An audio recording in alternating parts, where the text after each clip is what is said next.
Happy birthday. You do look 8-year-old. I look younger now that I know here. 10 years. Okay. Always keep telling you. Okay. Good response. Okay. Okay. Okay, you. Okay. We're bringing the chair down a couple levels.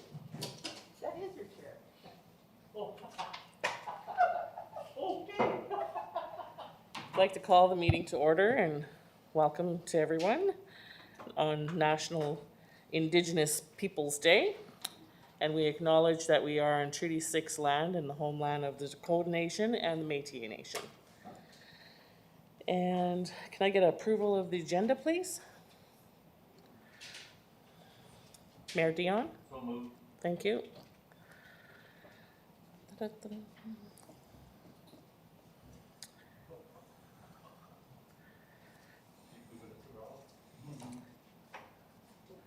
Okay, all those in favor? It's open to vote. Councillor Zepp? Yes. Thank you.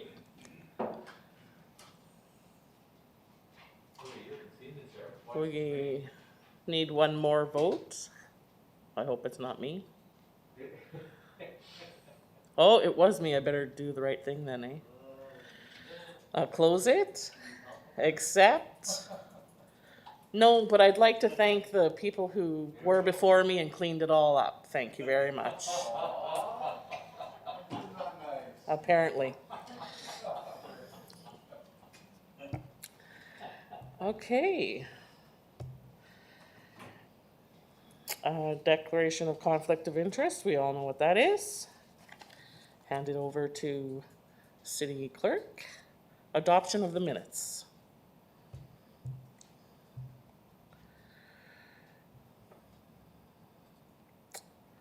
Councillor O'Grotnick. Sherry keeps going to a shift and add.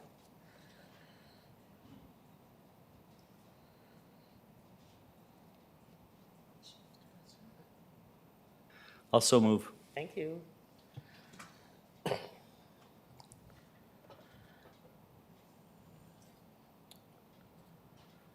Okay, we're open to vote. Councillor Zepp? Yes. Thank you. One more, is that me again? All right, I'll close the vote. Thank you.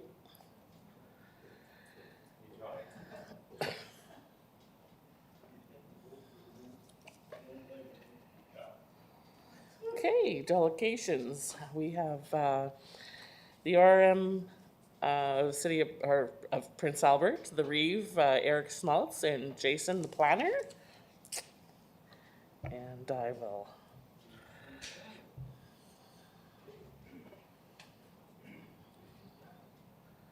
Oops. There we go. And I'll grant you the floor, and you got 5 minutes. Thank you. You're welcome. So again, my name is Jason Kaptein. I am the planner with the RMPA, and I'm also the planner for the Prince Albert Planning District, so which the city does provide some funding for to do district planning. Thank you for the opportunity here. I'll just do a quick presentation with the pitch, and then Eric here obviously was here to do some Q&A with you guys. Sorry, where am I pointing this thing? You're pointing it here. Oh. Here. Sorry. Does it go? Okay, let me just click for you. Oh, just a minute. Very nice logo. Very nice website too, by the way. New app and everything. It's great. Thank you. Very nice.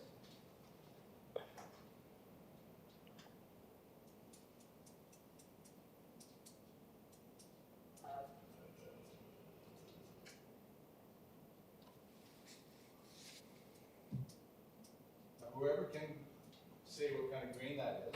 That's what he put. Did you click now? Oh, there we go. There we go. We should have done a trial here with us. Just a quick background. So starting in 2016, this would have been shortly after Redhead was built along Highway 11 there. We, the RM, we started doing some planning along our highway corridor. So this has been in the works for a couple years now. And within that study, we worked with MMM, and we identified some key roads within the RM for our overall transportation network. So we've been planning for improvements, 48th Street included, for a number of years now. Sorry. Come on. Oh, there we go. So obviously today we are here to broach the idea of annexing 48th Street, or the portion of 48th Street that does lie within the city boundaries, into the RM jurisdiction. The purpose of that annexation would be to have the continuity of 48th Street from Highway 2 to Highway 3 solely within the RM, and then the RM's plan is to utilize some grant funding for the complete rebuild of 48th Street. And I believe they have had some discussions with you guys in the past. Just an overview of 48th Street between Highway 2 and Highway 3. Once we zoom in a little bit to my next slide, it will show the portion of 48th which is within the city jurisdiction. Actually, maybe it's better highlighted here. It's not a long or a large amount of land. It's approximately 1,000 meters in length, about 8 acres in total. And sorry.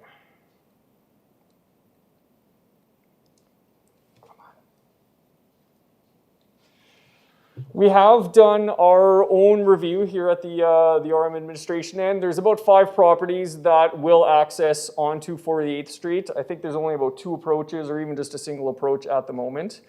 But we are no stranger to working with the city on access to properties that do border the city RM jurisdiction. So we can definitely, we will be working with the city planning to ensure that access is provided. And then once annexed into the RM is proposing to take over the maintenance of it and the upkeep as it will be within the RM jurisdiction. So the next steps, the RM does need to pass a formal resolution, so we are planning on doing that at our upcoming council meeting in July. That will formally kick off the annexation process, and then we will forward correspondence to city administration for inclusion in one of your upcoming council meetings. I believe in discussions with the city planning that would be in July as well. And then with that correspondence, we will be asking for support in principle for the annexation of 48th Street. So with that, Eric, I'll turn it over to Eric. He can answer some questions on the intent and let him get grilled. Thanks, Jason. So with that, I guess we just want to let you know that it looked a lot smoother in Jason's office when we went through the slide presentation, but we worked through it here today. So I'm open to any questions anyone has, and Great, thank you. I'll need a motion first.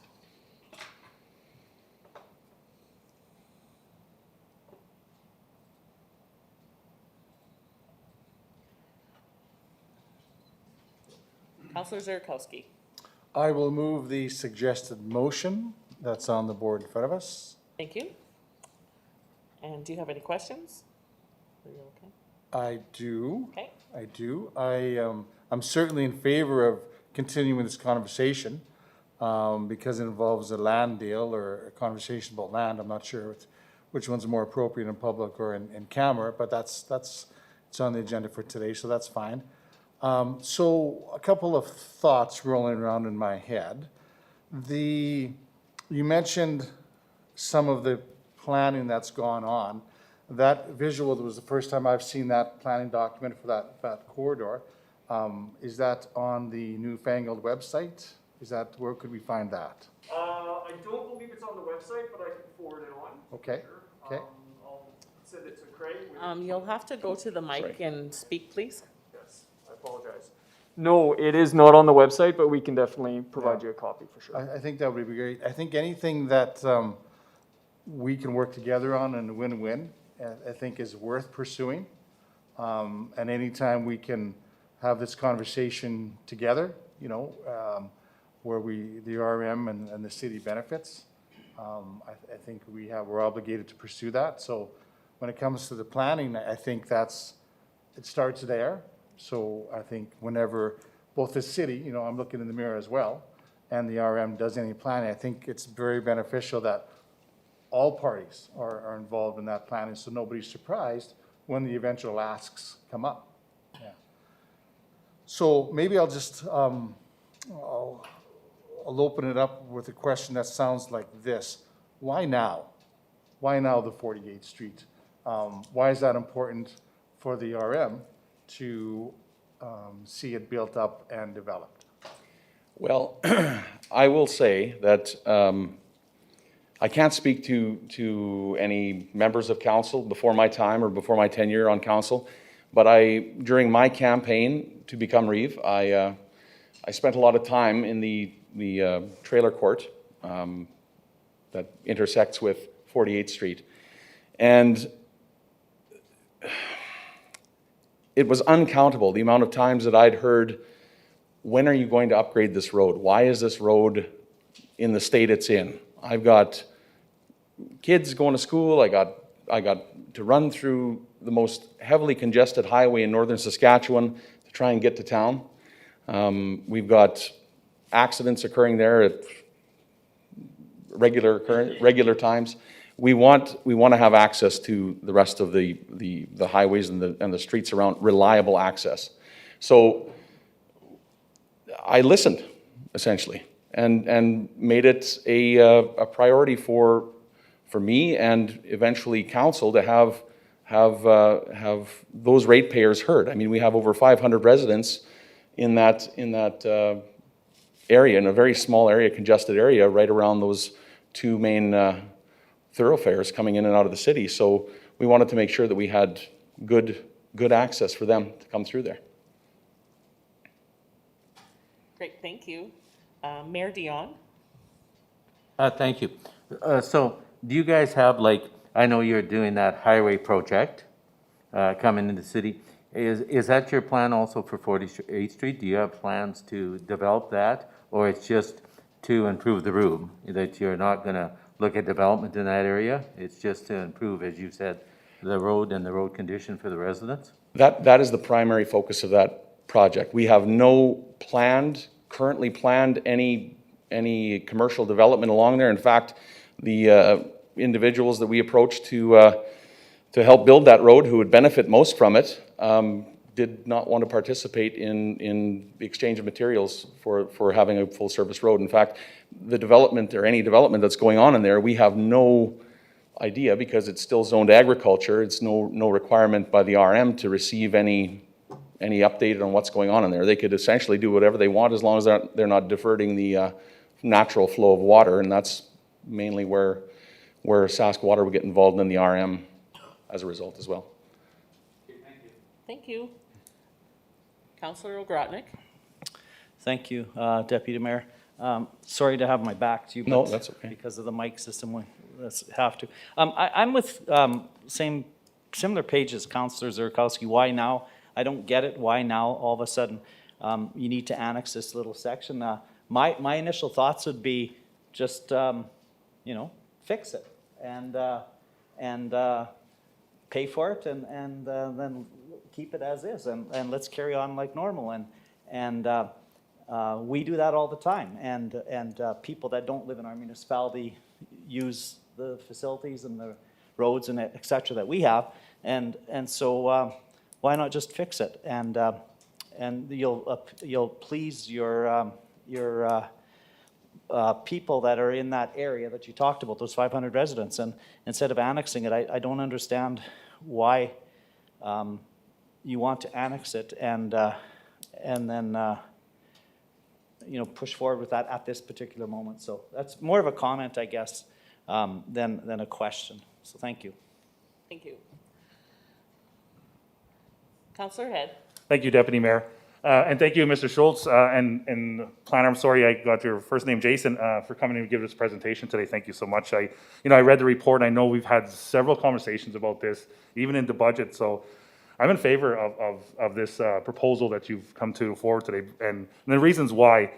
It's about working together, and I know we have another project as well that we're seeking out some discussions with, and I know they're not related. However, it's about coming together, and you talk about the grant money, and I mean, I think this body was hopeful to help assist in that road development this year, but unfortunately, it didn't come to fruition. But I think that through your proposal and kind of what have you laid out, the grant funding would be crucial or key to pave that road. And I have family living in that trailer court. I can tell you that I've heard a lot about the fine dust and the dust that are in that area. So I see why. I'm surprised that hasn't been paved, but I'm happy that we're moving towards that, and good on you for bringing that forward. Thank you. Thank you. Councillor Cody. Yeah, thanks very much for coming, Eric and Jason. Appreciate that, and appreciate the proposal. I somehow worry about this. I guess at my age I should quit worrying about anything, but when I look at two RMs in the province of Saskatchewan right now, we've got the arm of Sherwood around Regina, and we've got the arm of whatever it is around Saskatoon. And their problem, that's a problem to those cities. Those cities can't expand because of the fact they have RMs in their road. What's going to happen here, this is going to be identically the same, I worry about, is the fact that all of a sudden we're landlocked now. We're landlocked now. We don't have a whole lot of commercial opportunities. And we need commercial opportunities if we want to keep doing the things we do. I mean, if I look at the RM of Prince Albert, look at the RM of Buckland, and I look at the arm of Sherwood and the one outside of Saskatoon, not one of them have a rink. Not one of them have a pool. Not one of them have a church. Not one of them have any of those facilities. None of them. And yet, we keep paying these bills, and the RMs don't have to. They use our facilities. Now, I know the first words that are going to be said, but look, we shop here. Well, so do I. I shop here too, and I pay my taxes. So that's the worry I have, is that it's the encroachment upon the city. Very rarely do you see where a rural municipality asks for annexation into the city or into other than a very small municipality or a very small community, that's a hamlet or a village, being taken in by an RM, and that's fine. That's fine, that's economics. But here, what's happening here is we are the large entity, and we are losing some of our opportunity here. I think and as Eric says, he has no plans now, and he may not have, and I agree with it, and I believe him. But eventually there will be plans, because I drove by that road the other day, and I can tell you right now, there's land to the south there. If you don't think that that's going to be developed within the next 5 years, you were wrong, because it's going to be developed. Whether they know it now or not, that's exactly what it's going to be. I can tell you this as well. The land that's being developed now on the RM side, that is being done by Signature, whomever it is, and I think you're building a shop out there and some other kinds of things. It's going to be typical. It's going to be typical for small entrepreneurs to go out there, little builders, little people like that, small shops. They're going to be able to put them out there. Why? Because the taxes are half the amount they are here. And we can't afford to have less taxes than we have. So there's my worry about this whole thing, is that I think we're on a slippery slope here, and a slippery slope is not the one we want. Do we want to have a spirit of cooperation? Absolutely we do. Absolutely we do. That's essential. But at the same time, we have to then reciprocate with that cooperation and have others help us pay for the facilities we have in our community. So that's where my problem comes in. And I'm not suggesting that for a moment that we won't do this, but I'm, as I say, I worry about it. Thank you.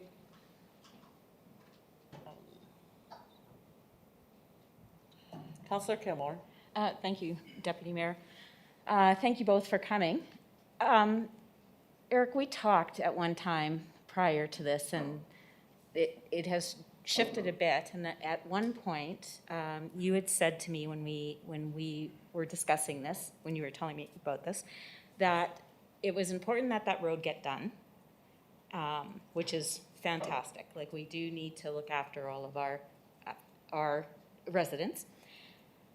But in that thought, you said, because the city couldn't pay, because we had budgeted and we're, under constraints, that you were able to, the RM could get a grant if they own the entire road. That's right. And that you thought that maybe a solution might be that you annex it for this portion of time and then you return it to the city. Are we still looking at that as a possible option?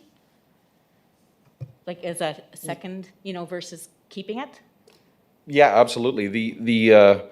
If for whatever reason, if the city was willing to annex it, or allow the RMs to annex it, and then wish to annex it back immediately afterwards, what we would like to do, what our primary focus is to get that road built.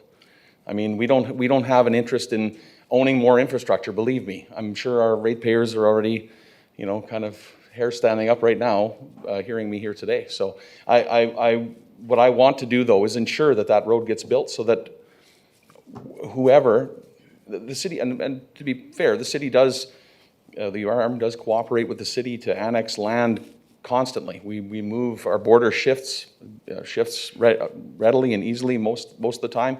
This is no different. It's just that in order to trigger, to allow us to trigger that funding, we have to own that piece of road in a contiguous stretch. So that's the only reason why we wanted to annex it. If the city wished to annex it back after we'd completed it with the grant funding that we could do it, it wouldn't be I would say is still a win, because our ratepayers still can have access, safe access. So then the ask could be this or this, is what I'm hearing from you when you are asking us as the city? We're open to anything. So if you, I haven't seen that in writing, in Right, the right. letters, and it would be nice to maybe have that as an option, might be something. and that's it. The logistics of it, we can go back and forth, negotiate on, but I mean, we're open to any proposal or anything else from the city, so. Thank you. Mayor Dion? Okay, now, because I understand about the grant, could we not do that under a lease agreement? Could we not lease you that portion for the next 20 years or 10 years or 5 years? And that gives you control of it instead of us setting a precedent and giving it up? Well, the problem is title. Title has to be under a single jurisdiction. And that's where, you know what, if that was the case, if we could do that, I'd be happy to engage in that. But title has to be transferred in order for it to be considered.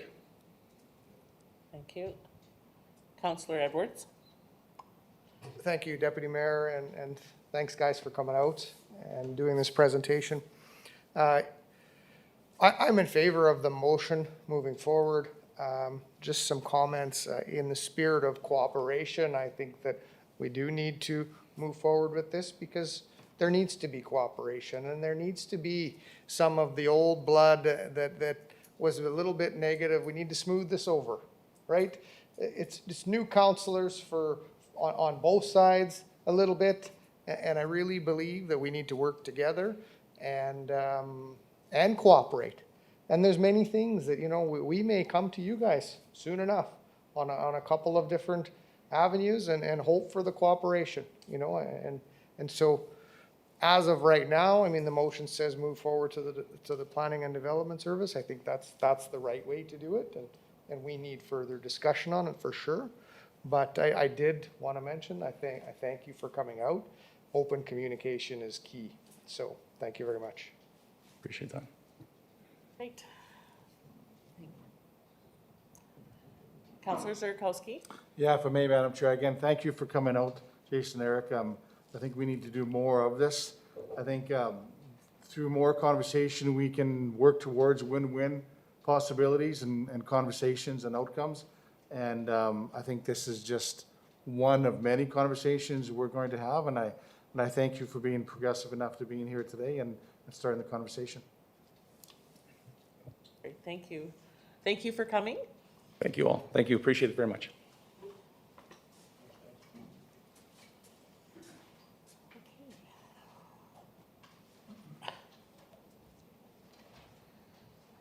So, okay. So we're open to vote. Councillor Zepp, Yes. thank you.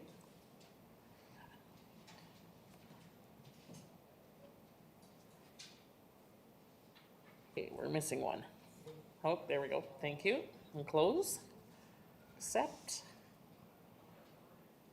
Very much. Okay, so we're gonna move to the consent agenda. Would anybody like to pull any?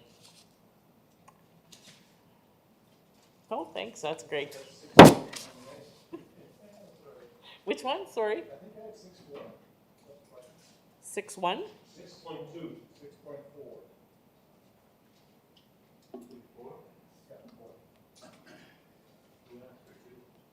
Dawn. Okay. And the rest? Mayor Dion? I hear nobody else, so I'll move the balance. Thank you very much. Back to a vote. The balance.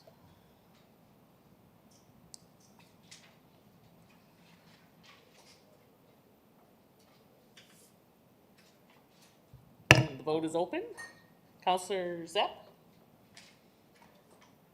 Yes. Thank you.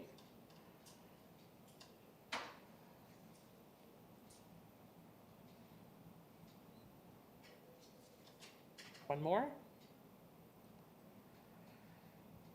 Thank you. Accept.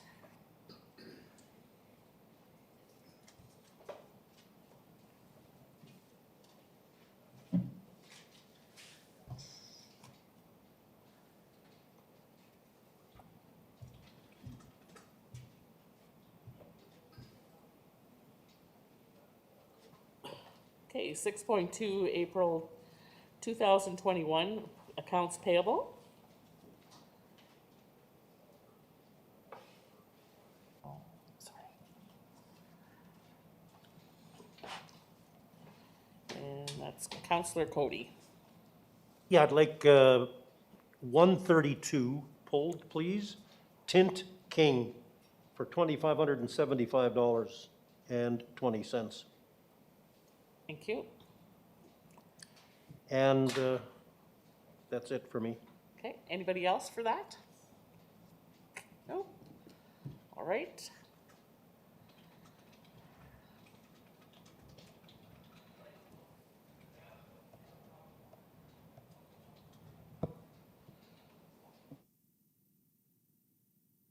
Okay, so receive and file.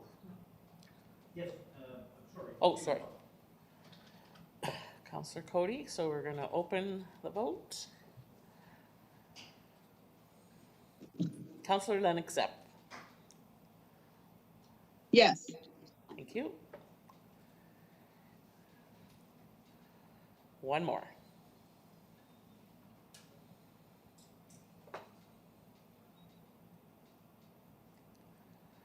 Okay, I'm gonna close it, accept it.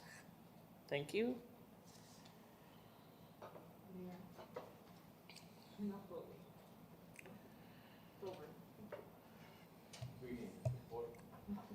All right, so we're gonna go to 6.4, June 2021, an update status on capital projects. Councillor Zerkowski. Thank you, Madam Chair. I have a couple of questions on two items on page 3 of 13 of the spreadsheet. The Rotary Adventure Park, Phase 1, and the Pedestrian Bridge Replacement Program are the two items I'd like, I have a couple of questions on. So the Rotary Adventure Park fundraising is well underway. That's fantastic. I love that partnership arrangement. What I'm wondering is when we're going to see a bit more of a detailed plan coming forward before construction begins. There was some questions about how it's going to impact the sliding hill nearby and how that's going to be mitigated. So insofar as how it's going to be incorporated into the park, a lot of folks are wondering on that. And we haven't seen a detailed plan yet, so I'm wondering when that's going to happen, Okay, or what the process is, I guess. Tim's here in the audience for our next presentation, so he might also go Perfect. ahead. And so, just 1 second. There we Okay. go. Thank you, Councillor Zurikowski, for the inquiry. So just to let you know, we will be meeting with the playground vendors tomorrow at Little Red River Park. So we do have a scheduled meeting with them and the Rotary Club to begin site layout. So we have a better indication of what that's going to look like.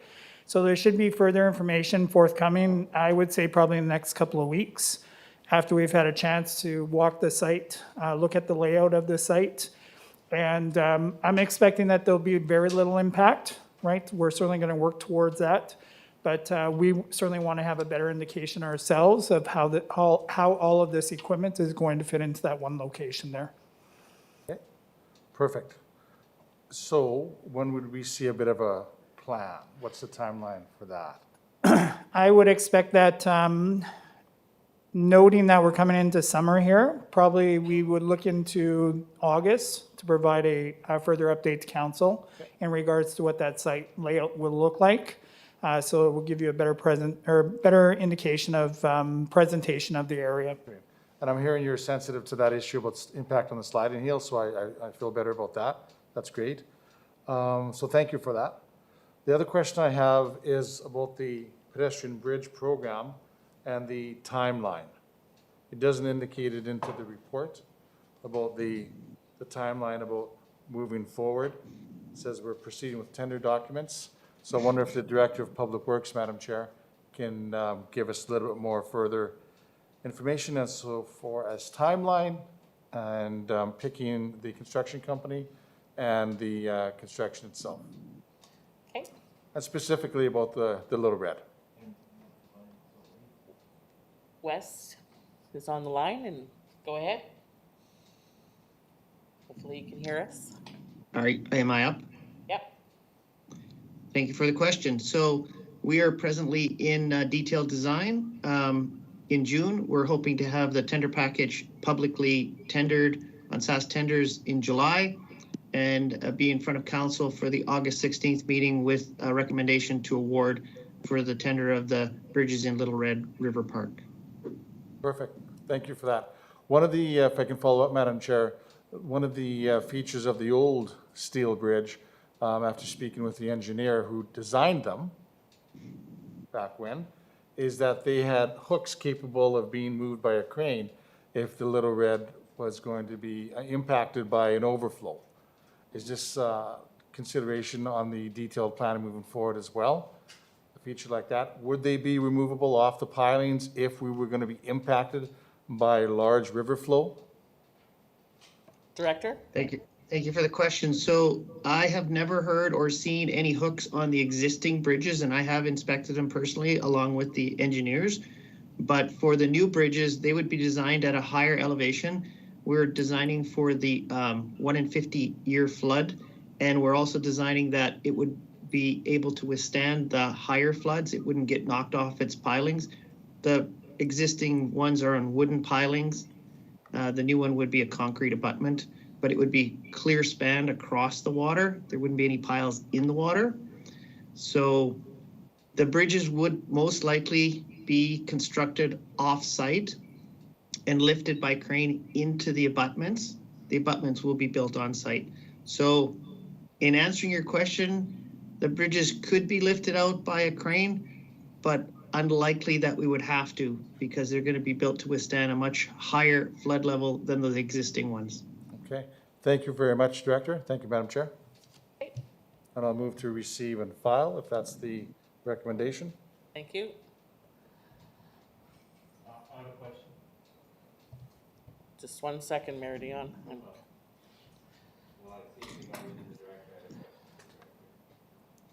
Councillor Edwards.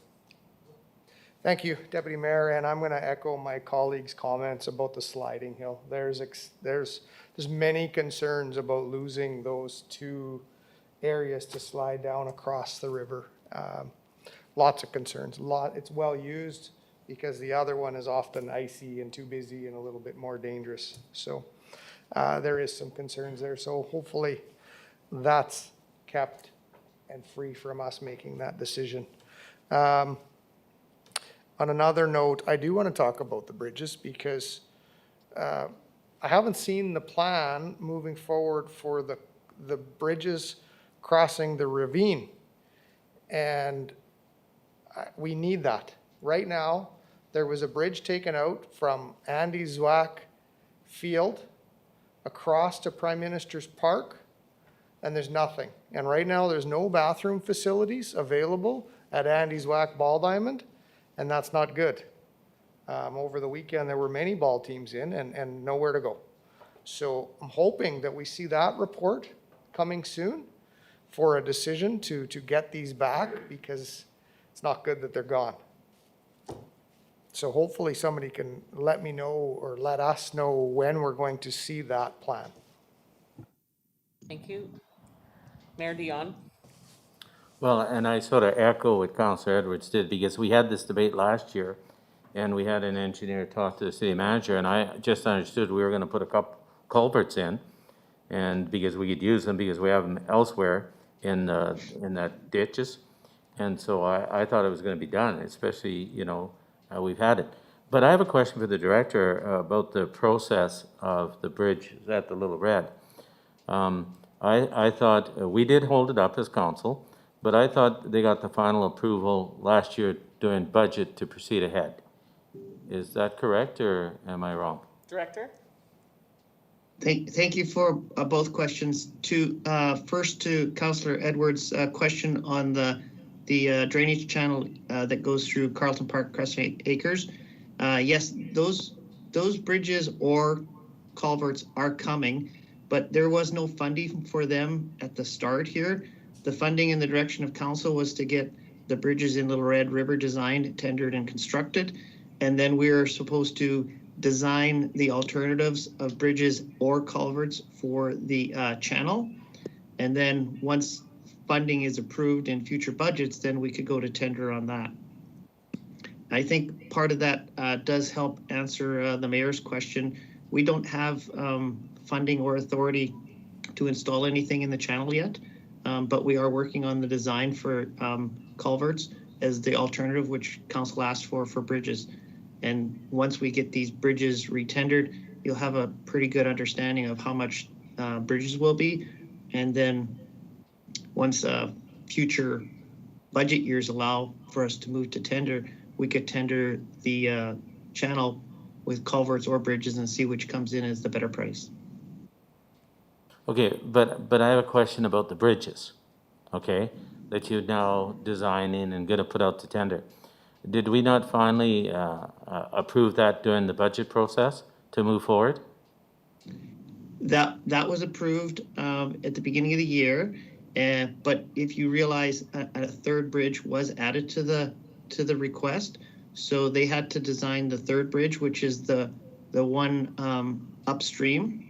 It's a little more difficult. So the 3 bridges will be tendered with options of how many bridges you wish to proceed with. Okay, because what I thought, because we finally stopped delaying it and we gave you the green light to go ahead, I thought we would have designed those over the winter time and tendered them in the spring to be installed in the fall. Because now what I've heard from you is that we will not have them installed till 22. They will not be done this year or built or installed. And I thought that's why, you know, I had my colleagues to the left and across me on our case to get it in. So I thought that's why we proceeded to agree to fund it during the budget process. And the third bridge was still up for discussion because that's the one that's way out in the bush. And so I thought we were proceeding with the 2 and that we were going to do that over the winter design it and tender it and then award it and to have it installed in the fall. But by the sounds of it now, we can't expect a bridge till 22. Is that correct? No, we are gearing for getting these completed in this calendar year. Some of the delays are that we had to reapply for all of our permits from Oceans and Fisheries and the Ministry of Environment because those had expired from the previous year. Even though it's the same application, you still have to go through the process. The third bridge had not been included in the engineer's proposals, so we had to go back to them to get them to give us a price to do the third bridge, which took some time for them to get back to us. And then they had to design it. We had to get the geotechnical, which had to take place in winter conditions. So there was a lot of steps leading up to getting the design completed, and they're in the process of finishing it up as we speak, and the tenders will be out shortly. Great, thank you. Councillor Head. Thank you. Just a question for the director. A confirmation, I guess, or clarifying on one of your on the reports here on the new raw water pump house. It says it's going to be completed in March 2022. Sorry, is it on schedule and on budget? Director. Yes, both on schedule and on budget. We haven't encountered any issues to really delay the project significantly. They're making excellent progress, and you'll be able to go to our city website even today, and we have some aerial photos and even a drone video of the construction of the site. And yes, it's moving along nicely. Awesome. I think my kids will be, I was wondering what's behind the big pile of dirt there, so great to hear. Thank you. Thank you. All right, no more questions?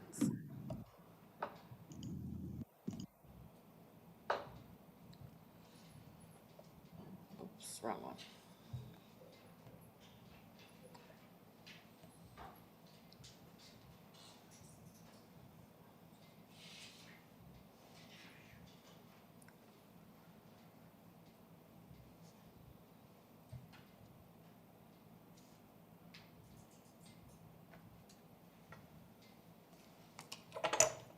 I'll try a little pen instead.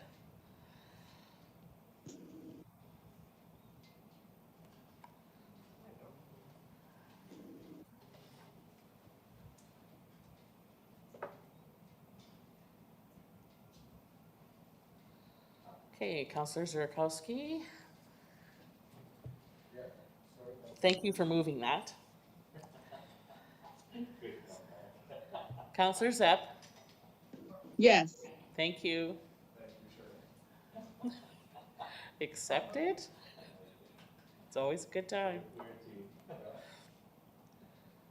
right, thank you. Okay, now we're going to reports of administration and committees. An off-leash dog park, a verbal presentation from Tim Yeamans, our parks manager and of open spaces.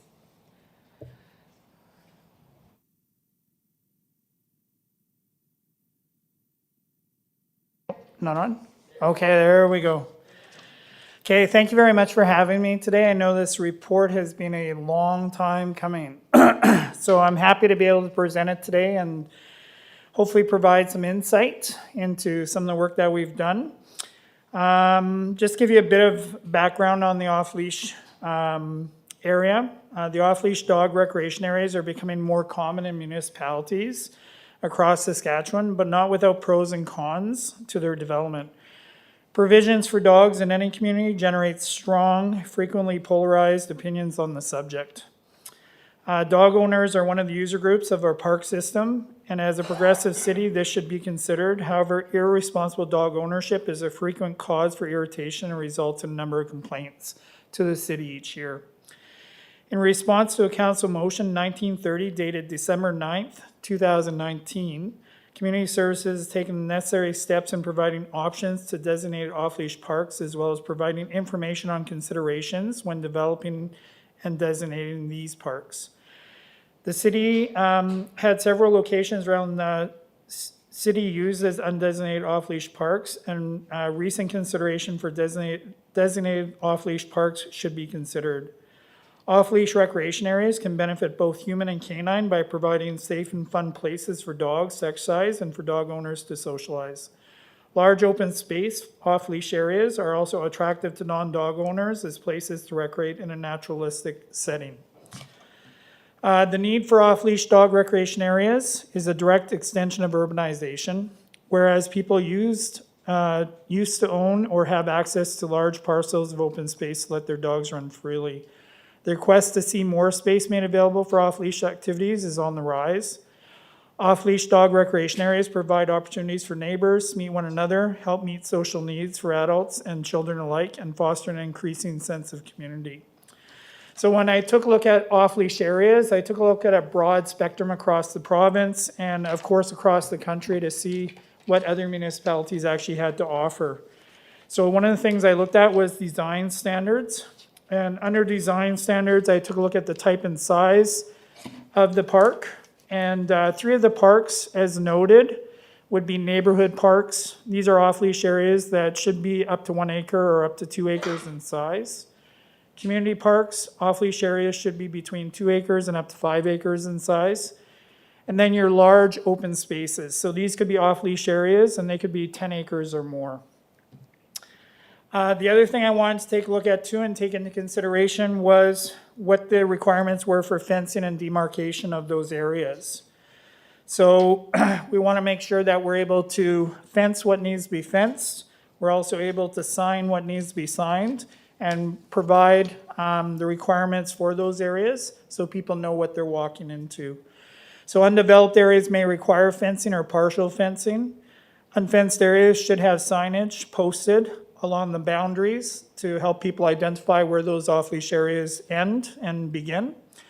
Fence height should be no more than 6 feet or up to a maximum of 8 feet in height. And fencing should have no more than a 3-inch gap, and this stops the dogs from running through those openings. Also taken into consideration, entrances and exits for off-leash areas and closed fence and parked areas. So you want to make sure that there's an entrance and an exit for these areas, that people can enter safely but also exit safely as well. Making sure that we have signage. So things that I looked at is, what are other communities posting on their signage? What should we consider when we do post signage? So some of the considerations would be owners must clean up after their dog. The hours of the park, when it's open and when it's closed. Ensuring that children under the age of 14 be accompanied by an adult. That's very important because you have no way of knowing the habit of another person's dog. So having an adult there could be very important in that situation. Dog handlers must leash their pets when outside the dog park. All dogs must be licensed and vaccinated, including rabies. And it goes on and on. So there's 14 points there for council to consider. Having a water source for your pets is another big thing. So we want to be able to make sure that if we're going to offer something, that we do it well. And we look at a potable water source, which could be considered. And also maybe it's just as simple as a hose bib and a coupler. Other considerations when planning a dog park could be benches and seating for those actually visiting the dog park. Trees and shrubs are always important. Ground covering, surface material. So a lot of the dog parks that are out there today are natural areas. So grass is usually the main component. They're not graveled, asphalted or anything like that. Also having a kiosk available for informational purposes. Doggy waste bag dispensers, that is a very important component of any dog off-leash area, and trash receptacles.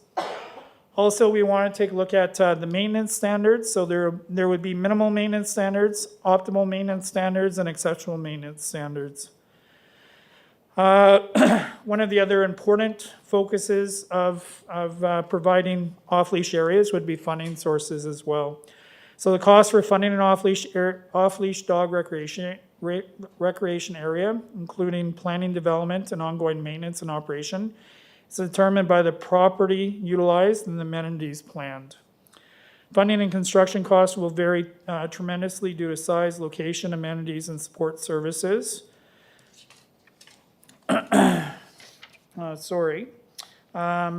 So the drive behind an off-leash park may be better served through partnership with dog owners who are active, organized, dedicated, creative, and persistent, and could explore and seek out a variety of funding options or partnerships opportunities with the city. Locations. So one of the things that council asked us to come back with was to look at locations around the city and in all four corners of the city that were strategic and as close to the Rotary Trail as possible. One of the primary challenges was to develop a methodology and structure for assessing dog park needs in the community areas where they should be located. Community Services consulted with other city departments with expertise and knowledge on potential construction projects, long-term planning considerations, and we were able to come up with the list of potential off-leash park locations as follows. So a neighborhood park, we considered for the northwest option. This location is located on River Street West between 7th and 8th Avenue at a size of 1.3 acres. Currently, this location wouldn't be available until at least 2023 due to the raw water treatment plant that's currently being built, but it's still a viable location, something to consider moving forward. A community park location, we considered Southwood Drive option. This location is nestled in a residential area directly off the Rotary Trail in the southwest section of the city, and it offers a 2.14 acre size. As this location is in a residential area and within walking distance to a playground, considerations should be made to consult with the immediate neighborhood to provide feedback on the acceptance of such a park. Open space parks, we looked at the southeast option. So there is a location which is located just at 17th Avenue East and 15th Street East, and is roughly about 70 acres in size. Some consultation with the RM on bylaws, regulations, and policies would be required, as their property resides just outside city, but it's owned by the city at this time. And then we have a recognized off-leash area, which is a sewage treatment plant option. This location is at the northeast, is located just off Matts Avenue, is accessible by way of First Street East, and is a total of 71.54 acres. So it's a very large location. Another area that we considered but wasn't on the Rotary Trail, but was the old sanatorium site. So we thought this may not be a bad location for something maybe a little bit further outside the city.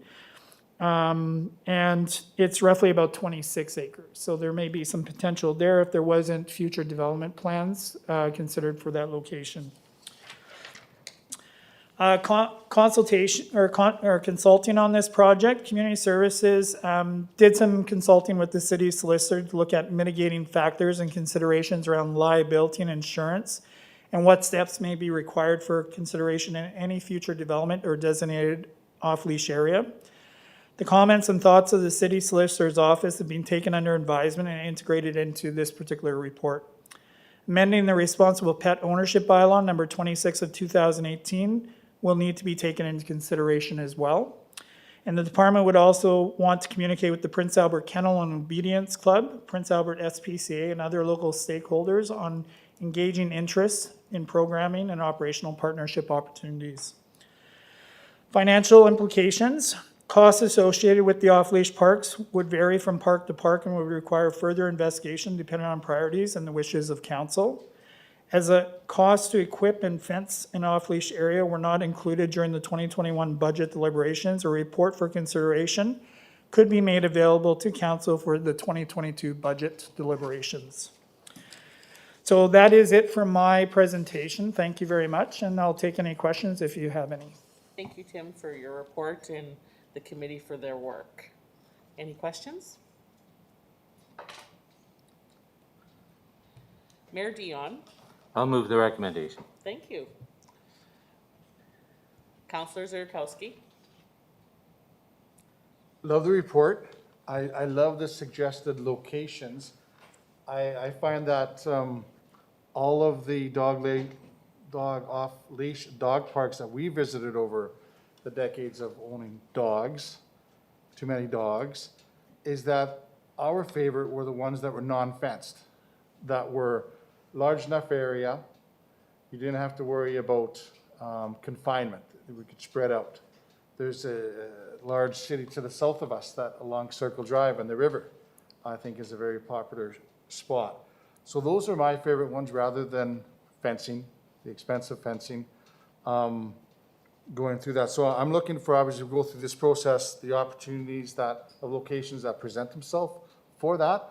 I'm not sure a water source is a showstopper criteria. I think it's a nice to have. But again, most responsible dog owners bring a bowl and have a bottle of water with them. If I have a bottle of water, I'm not going to share it, but I'm going to have one for my dog as well, moving forward. I like the sanatorium idea, although it's a little inconvenient for some folks. It is a natural and well-used already location for people who go across the river, take their dogs off the leash and let them go. It's a natural spot already.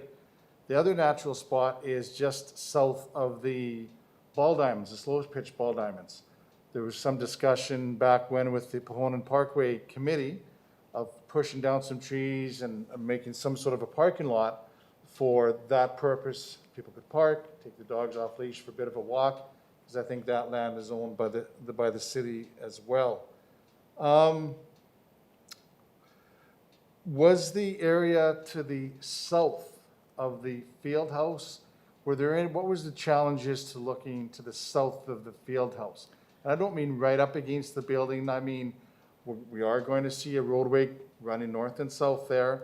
It seems to be almost a natural half of a barrier anyway. And then the other one is the open field, open area to the I guess it'd be to the west and to the south. I know there's some challenges as to who owns the land, but I do believe the city owns some land over there. Correct. So I'm curious if that was looked at, and maybe if you could help me out to some of the challenges with looking to the southwest corner of the city into the open space.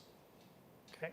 So when actually we put together this report, I did take into consideration every section of the city, knowing that at the time that I was writing the report, there was an extension to Marquis Road that was coming into place.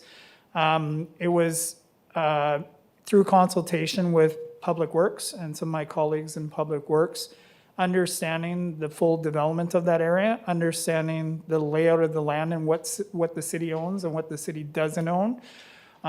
So I had to take some of that into consideration as well. It's certainly not something that we would shy away from. We could certainly go back and have another look at it. I think there's an opportunity here before we get to 2022 budget deliberations to have another look around the city and have an opportunity to identify even some smaller locations that can make great off-leash areas, but also areas where we know we won't be developing for several years down the road, where we could actually turn those into off-leash areas if that's required. I know that a lot of the undesignated off-leash areas right now are further to the south of Crescent Acres, right? There's lots of people who take their dogs back there. Sewage treatment plant is a big hotspot for off-leash as well.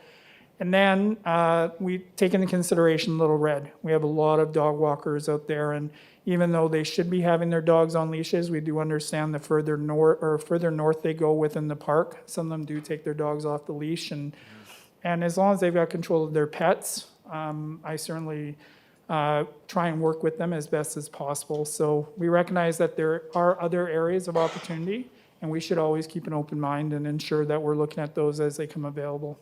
Yeah, I appreciate that. I think we're going to get to a couple locations that make sense. I would like to pull on that string a little bit to the south west corner, continuing that conversation to maybe if there's a piece of land that isn't owned by the city, maybe there's a conversation with a couple of the landowners there, because I do know that after chatting with them for a few years, they may appreciate eyes on their land to ensure that there are no skullduggery activities going on, and there may be sort of a relationship with the city they'd be interested in.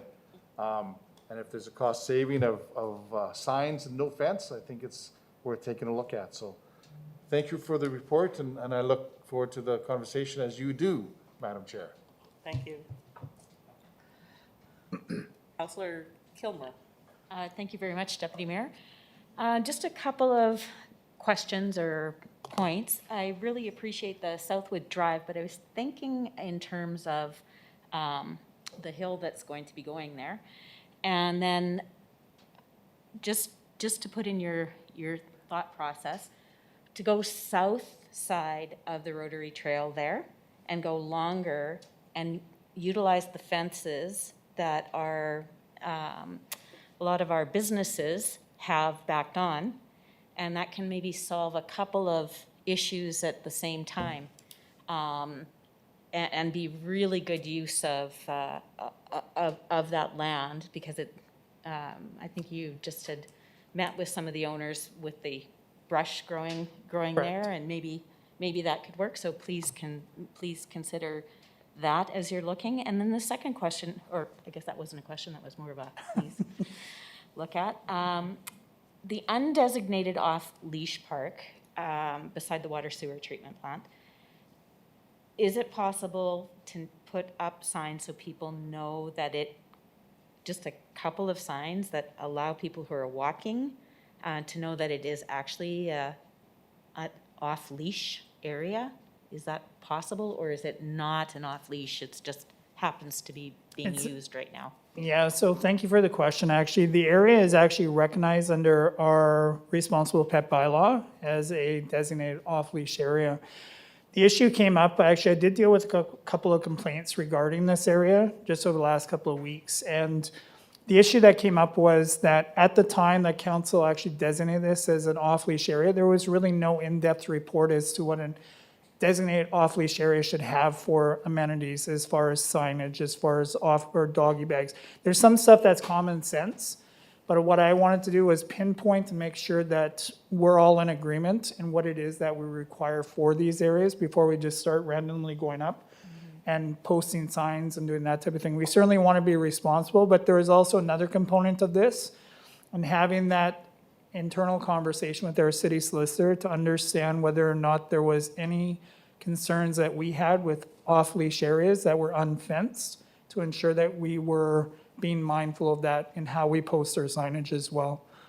Okay. So I think that will be coming in the very near future, absolutely. And I have heard that from the public, and I have heard that from members of council as well, that that's something that they would like to see happen. Thank you very much. Councillor O'Grotnick? Thank you, Deputy Mayor. Thank you, Tim, for the report. And just a couple comments about the report as well, and about the discussion that took place at Community Service Advisory Committee. First of all, the committee loved the report and the locations. However, what was also mentioned is that we have to be mindful that not all pets are large pets, and that we have to really, have these locations as well designed. And so you have to have fencing for smaller pets, so that the smaller pets don't get overpowered by the bigger pets, etc. The other thing that was mentioned is that that in the core of the city, there should be something there as well. That's missing on this map that's on page 209 of 272. That we do have some already green space, park space in these areas. That is there the potential to have some of those areas designated as dog parks as well. And so that's one question that was asked at the committee level, and asked of the director or of the manager to look into that if we could continue to build on what we've started here with these four, and then expand into the core of the city. And that way, the area in particular that was mentioned was the Midtown area and the West Flat area, that it would give easier access to people in that area to have a dog park as well. So I just wanted to mention that. That was the discussion. And so, again, I know this is Councillor Miller's baby, and it's a great report, and it's finally happening, which is good to see. So thank you. Thank you. Councillor Edwards? Yeah. Thank you, Deputy Mayor, and thanks for the report, Tim. I have had some residents come forward and say we're concerned about off-leash dog parks that are not fenced, that may be close to the Rotary Trail. Rotary Trail is our jewel, so hopefully, and I don't know whether, I can't really judge where these are, but hopefully they're not close to the rotary trail, and if they are, I'm hopeful they'll be fenced in the plan. If I can just answer that for you, Councillor Edwards, and it's definitely a viable concern, something that we should always be thinking of. But when we did this report, I want to keep in mind that these aren't all off-leash areas, right? As far as not being fenced, it would all depend on what category they fall into, whether it would fall under a neighborhood park, community park, or an open space. So I see the open space being that location where there is no fencing, right? It's a free range for dogs to run. But definitely the community parks and neighborhood parks, we'd certainly want to consider what type of off-leash area we'd want to create. So I did provide some information on what Weyburn has done. They've had a very successful program down in Weyburn, and it's been very well received by the public. It's something that we should take into consideration anytime we're looking at designing any of these parks. Perfect, thank you. Thank you. All right. Okay. Tara Lennox up here. Yes, go ahead, Tara, or Councillor, sorry.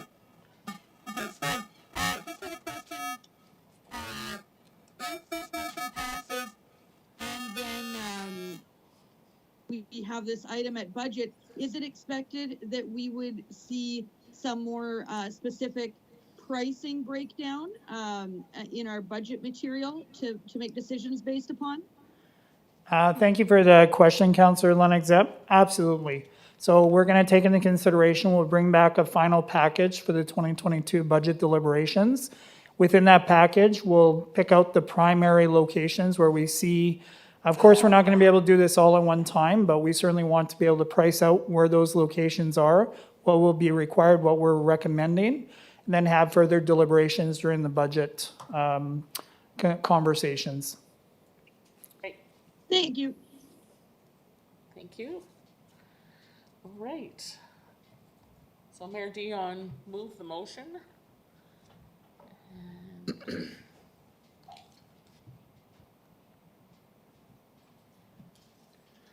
we're open. Councillor Zepp? Yes. Thank you. Closed, accept.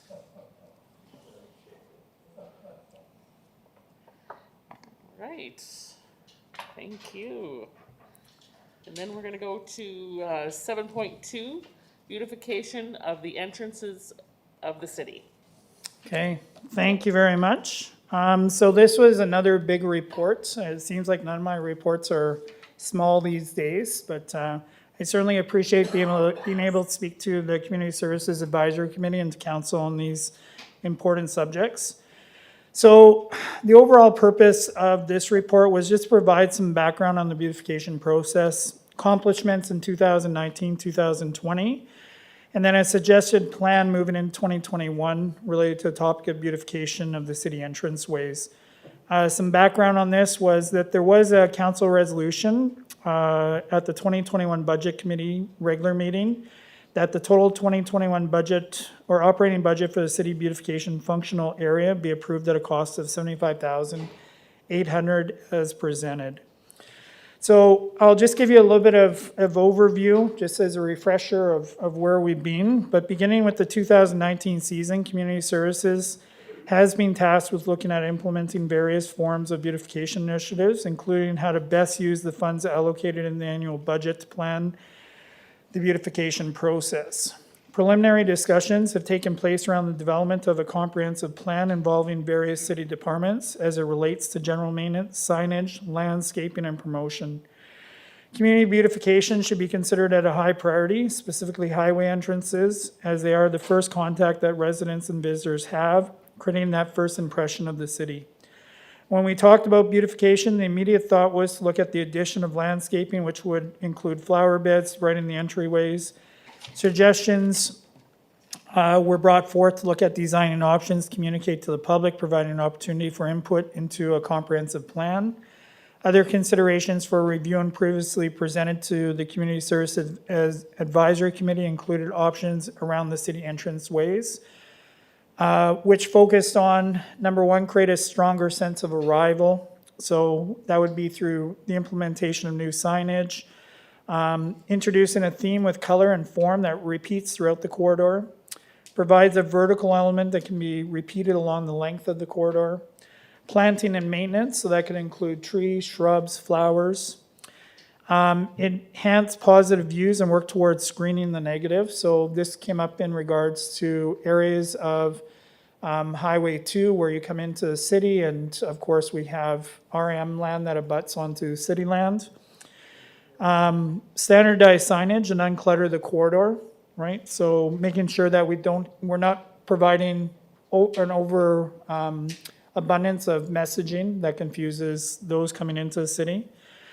So in 2019, the focus was on some key feedback provided through the CSAC and in consultation with the departments. We were able to provide the following additional services.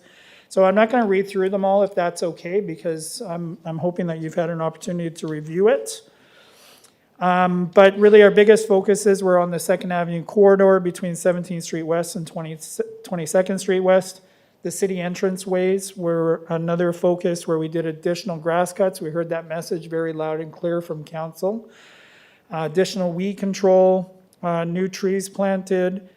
The A. Rawlinson Center, making sure that that landscaping was all completed and beautified. Capital investment or improvements completed in 2019 included intersection improvements along 2nd Avenue, new turning lane at 15th Street West, service road improvements, and the installation of a double-sided digital billboard, which is probably one of our greatest city assets that we have out here on 2nd Avenue and 15th Street. In 2020, presented its challenges. That was the year of COVID. We certainly felt the pressure in 2020 to provide all the services that council has asked of us to provide. But I think we rose to the challenge, and actually we reached out and actually did quite a bit of work along the 2nd Avenue. So we continued the work along the 2nd Avenue corridor. We actually spent some time communicating with the businesses along the 2nd Avenue. We've had success in some areas, but not success in other areas. We've looked at the weed control, we've looked at grass cutting, we've looked at snow removal, plant material replacement, also removal of plant material that was dead, diseased, or dying. So forestry crews worked hard on both sides of 2nd Avenue, and within a week we're able to go in and clean up that entire, both sides of the boulevard, removing all that dead and diseased material. Sweeping of the boulevard, so we can thank Public Works for taking the initiative and spending more time sweeping the 2nd Avenue corridor, and more than once in the year. They did it several times. Work to bring the vacant lots into compliance, so we certainly have a number of those up there. Gas-powered trimmers, so we actually purchased some trimmers for the sidewalks, and this is to remove that overgrowth of grass. So in some areas, we're experiencing 2 to 4 inches of overgrowth of grass onto the sidewalks, which actually narrowed the sidewalks, making it difficult for people to walk. But also, we wanted to do the curbsides as well, so we've done many of the curbsides, and it just gives it that really clean appearance. And now we're starting to use that same machine in other areas of the city where we have that overgrowth. Yellow curbing was repainted, improvement and painting of the traffic lights, fixed damaged broken signage along the 28th and Marquis corridor.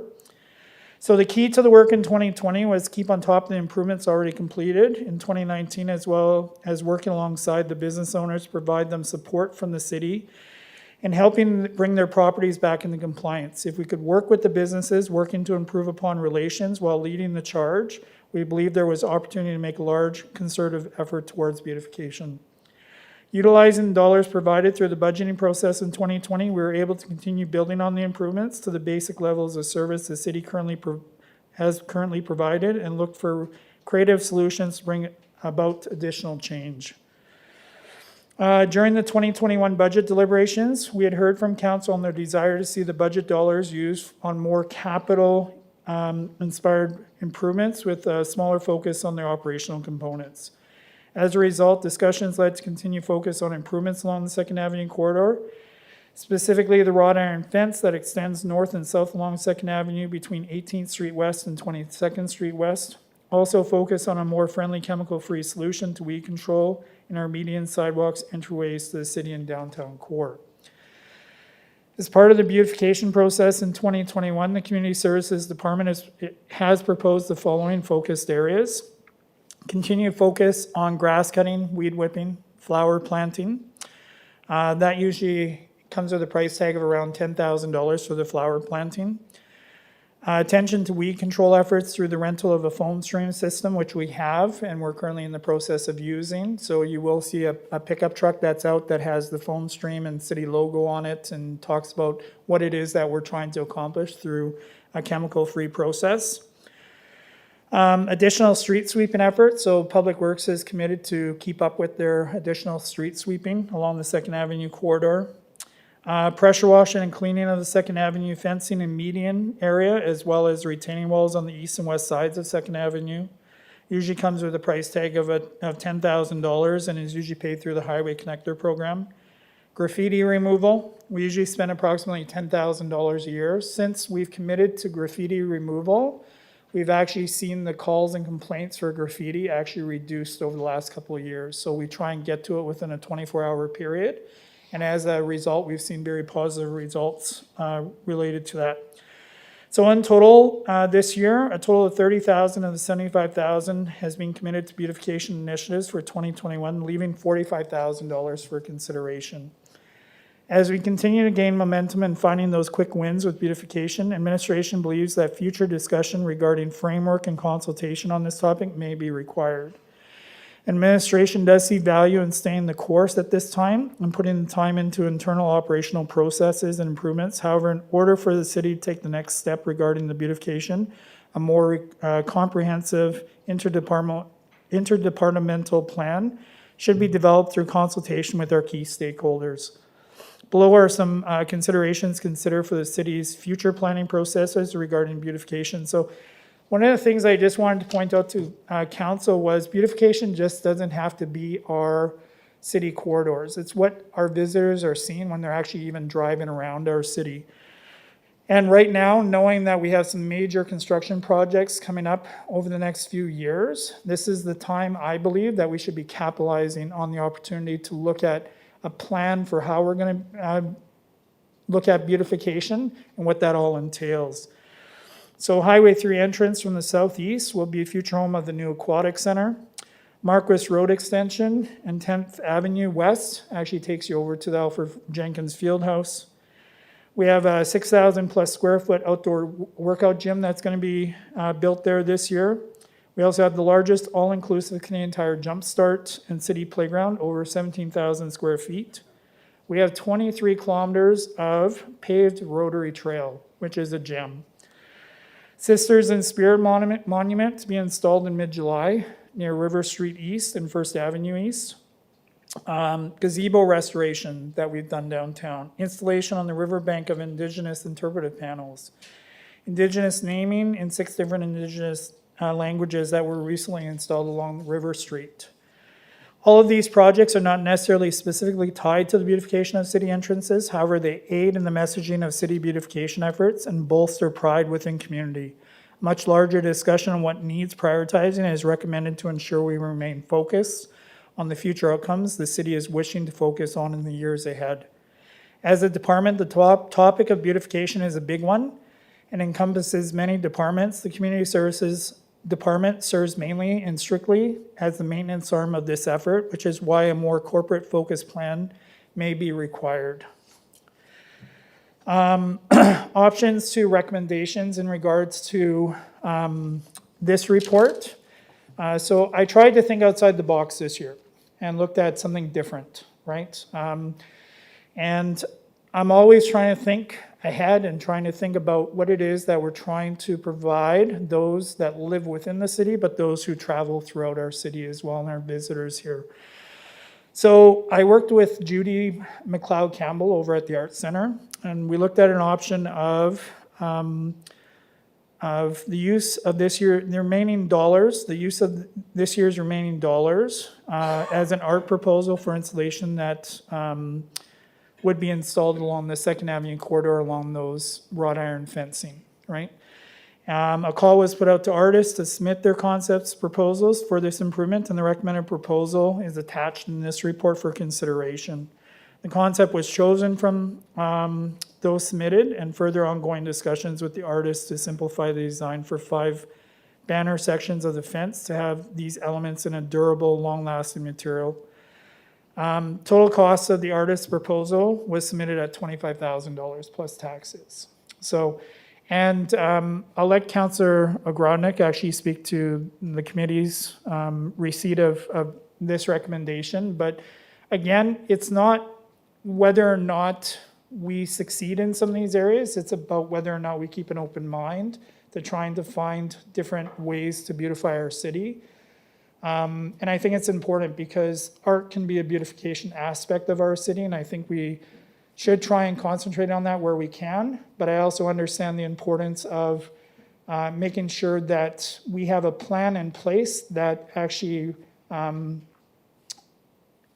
highlights the city moving forward in regards to our signage, in regards to what we're all about, right? And making sure that we're able to share that with the community. And I'll be honest, this year has been a very overwhelming year for me as far as beautification, trying to come up with those ideas and thoughts. And that's why I wanted to be honest with council. I enjoy working on the beautification, but it's a much bigger topic and a much bigger thought process that needs to go into it. And I certainly want to appease council, but I also want to be very real with council that this requires more than what I'm able to give to it myself. Thank you, Tim, and thank you for your report and the committee's work. Mayor Dion? Okay, first I'll talk a negative, then I'll go to my positive. On the iron fence and the artwork, I don't like that idea. And strictly, that is a dirty, dusty corridor. And the speed that people go down that hill and up that hill, I don't want to put anything there that's going to be distractive to drivers. Like, I'm going down that hill 50 kilometers an hour and there's going to be a piece of art there. That throws me off. I'd be different if there was a sculpture at the start on the hill and on the bottom, you know, on that hill. But I think you're missing a valuable piece that we already own. And this council did this. We purchased those planters that are supposed to hold water. You can't miss them. They're in every dirt planter that we have. There's a few of them at City Hall. Every city I go to, every entranceway I go to in the city, they have planters at the entranceway with all different kinds of flowers.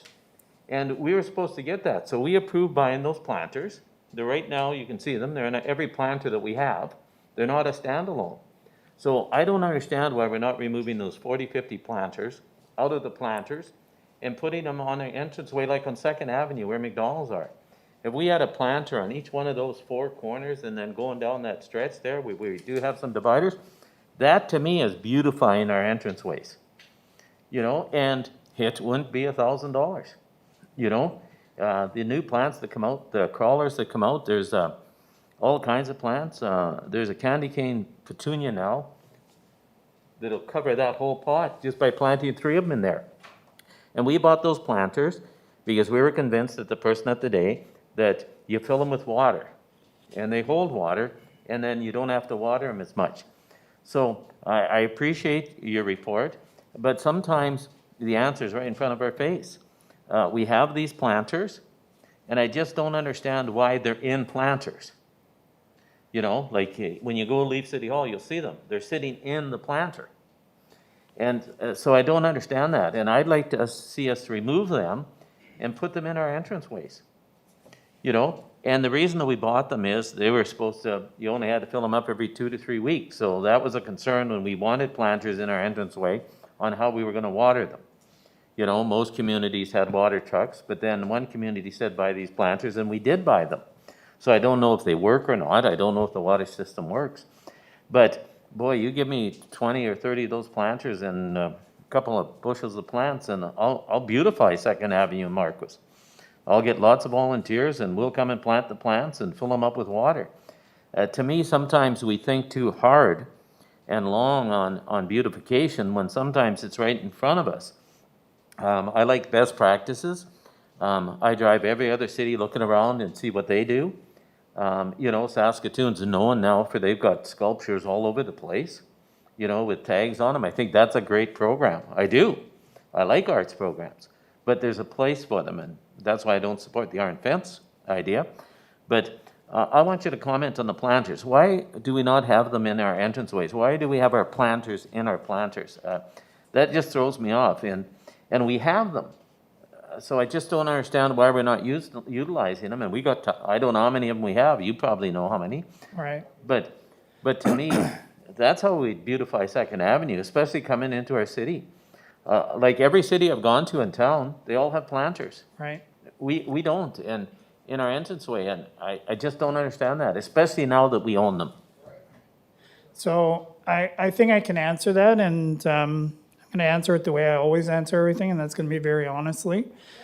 I've been here 3 years now. I came from a city where we had that type of effort put into how we beautified the city, the entranceways and that. But I also came from a city that invested in staffing to be able to provide that level of service, the equipment that's required as well. It's not as simple as just putting, and I'm just going to be very honest, it's not as easy as just putting a planter out on a median and expecting that it's going to be okay. They require daily, weekly attention.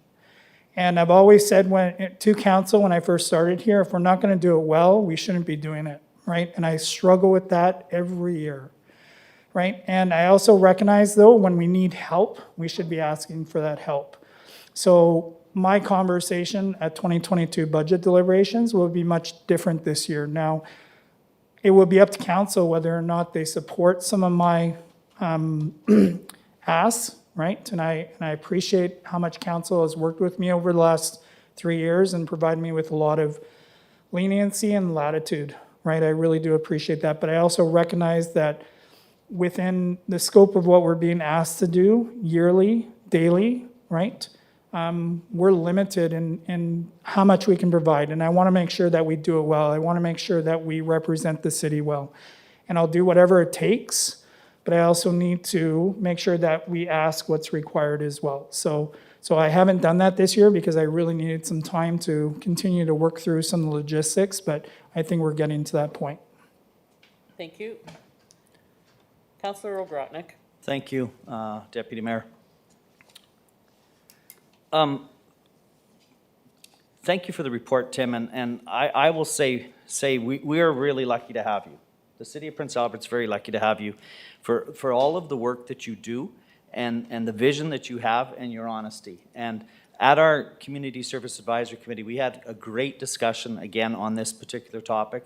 And one thing that we're lacking in the city is, Tim said it gentle here, but we're lacking a horticulture department. Like if we want to have beautification, we need to have expertise in staff that can do that. Exactly what he said. So other cities do have horticulture department full time, like for their summer, and that's what they do. And you could see, like I want to be careful. I don't want to criticize one particular place, but when you have people that don't know what they're doing, or not don't know what they're doing, aren't experts in, or have a passion for what they're doing, it doesn't happen as nicely as it did in the past. And all you have to do is look at the Diefenbaker house, and I mean it looks nice. However, it could be better, in my opinion, the landscaping and the horticulture that's done there. And again, it's done by the staff that don't have that passion or that expertise or that vision for doing that. The other thing that I think is really important is at the Community Service Advisory Committee, we talked about beautification, and we actually talked about it being our image as well, and tying it into that $50,000 contract that we want to have, that it does tell and it helps. And so some of the members were talking about, like, as you drive in, when you turn off from Saskatoon and drive in, it looks horrible, and that's not city-owned land. And how do we work with that to get that cleaned up, and other than have a big sign, the city begins here, and then it's beautiful, you know, that kind of thing. But I think that Second Avenue corridor is extremely important. And so to make a good impression, I raised the question about those panels, because when I view art, or I wanna actually stop and then go and look at it and experience it, right? Art is supposed to generate an emotion in you and what have you. However, a community member said, you know what, Dennis, you're wrong. that this gives a good impression on Second Avenue of the city. That this city has art. This city has an art community. This city has a vision that they want to make their main drag through the city a beautiful, beautiful thing. And she said when she drove to other communities, she can't explain the exact art, but she just remembers panels seeing, and she was so impressed with that it gave her a positive image of that community. And I can't remember the community that she was talking about, but this is what this one member of the committee said. And so it's important to have that. And so I support this idea, especially along Second Avenue, making that corridor. And I've had members of the public tell me that they were impressed with how clean Second Avenue is becoming, you know, and it does give a positive image for our city. So it fits in with what we want with that $50,000 contract of a positive image of our city. This does that. And so, and that's, again, that's your vision and direction, Tim. And so I have to thank you for that and say that I think it's working. We are getting really good dollars for what we're doing. And maybe at budget time, maybe we need to look at a horticulture department or for our summer, you know, staff. And then we could have the things that you're talking about, beautiful planters, et cetera, et cetera. You know, planters have to, yeah. Anyways, I said enough. I could talk all day about horticulture and art, but I am done. Great, thank you. Councillor Zurkowski. Thank you, Madam Chair. Thanks for the report, Tim. So what I've heard today is that we have the development of a sustainable, long-term quality plan. And if it's valued, if the ideas are valued, we need to start putting some resources towards that if you want to achieve some of these bullet points here. Correct. Actually, what I would like to see, Councillor Zurkowski, is not saying we have to do a master plan, but I want to do something that represents what council's wishes are for the long term. We should have a vision and we should have a purpose moving forward. And that's what I'm concerned about, is that you can ask anything of me and you know I will go out and I will do my very best to get it done. But if we want to have something that we're going to look back and be proud of, I think a comprehensive plan of what that looks like in consultation with members of council and consultation with members of the community would go a long ways, and have it in writing, have a plan that we work towards. It would be a living document, no different than the Little Red River master plan that we developed. We review it every year. And I've heard from council when they tell me it's another master plan. Why do we need to spend the money? I've heard that, right? If we're going to spend the money, we need to live by what we're spending it on and making sure that we're using it. And I've committed to this council that I would review the Little Red River master plan on a regular basis, make sure it's being utilized, make sure that we're achieving our goals. And I believe the same would be for this type of project as well when we talk about beautification and everything that it entails. Just not the flowers, just not the trees, but everything. I think there's value in what you say, because we've certainly seen a sort of a connect the dots approach over the last number of years when it comes to beautification of the city. The latest fad is changed every 8 months. Right. And we accomplish absolutely nothing. So I'm looking forward to having a continued conversation in a meaningful way and accomplishing something. And you've been quite skillful over your time here at saying, wait, we'll come up with something and we'll move forward in the direction without taking a large step back. So I appreciate the integrity in that. I do have a few questions, if I may. The issue about the south entrance to the city. In fact, when we talk about the cutting of the grass, that's the province's responsibility, not the RM's. Is that correct? Correct. Okay, I think we need to pause there and reflect on that. As you mentioned earlier, a stakeholder, they are one of them, and we are dependent on them to get that accomplished. Are we dependent on Public Works in getting the Second Avenue concrete washed, or is that something your department handles? Yeah, it's normally Public Works that actually oversees that project, and that's something that they handle every year. Okay, sorry, so is that our staff or is that Public Works staff? That would be Public Works. Okay, so community services dependent on the resources, the equipment, and the human resources of Public Works to get that done? Yeah, so for the pressure washing itself, Counselor, that's usually contracted out, and it's usually done through the Highway Connector program. Okay. So that's why it's done that way. Specifically. Okay, thank you.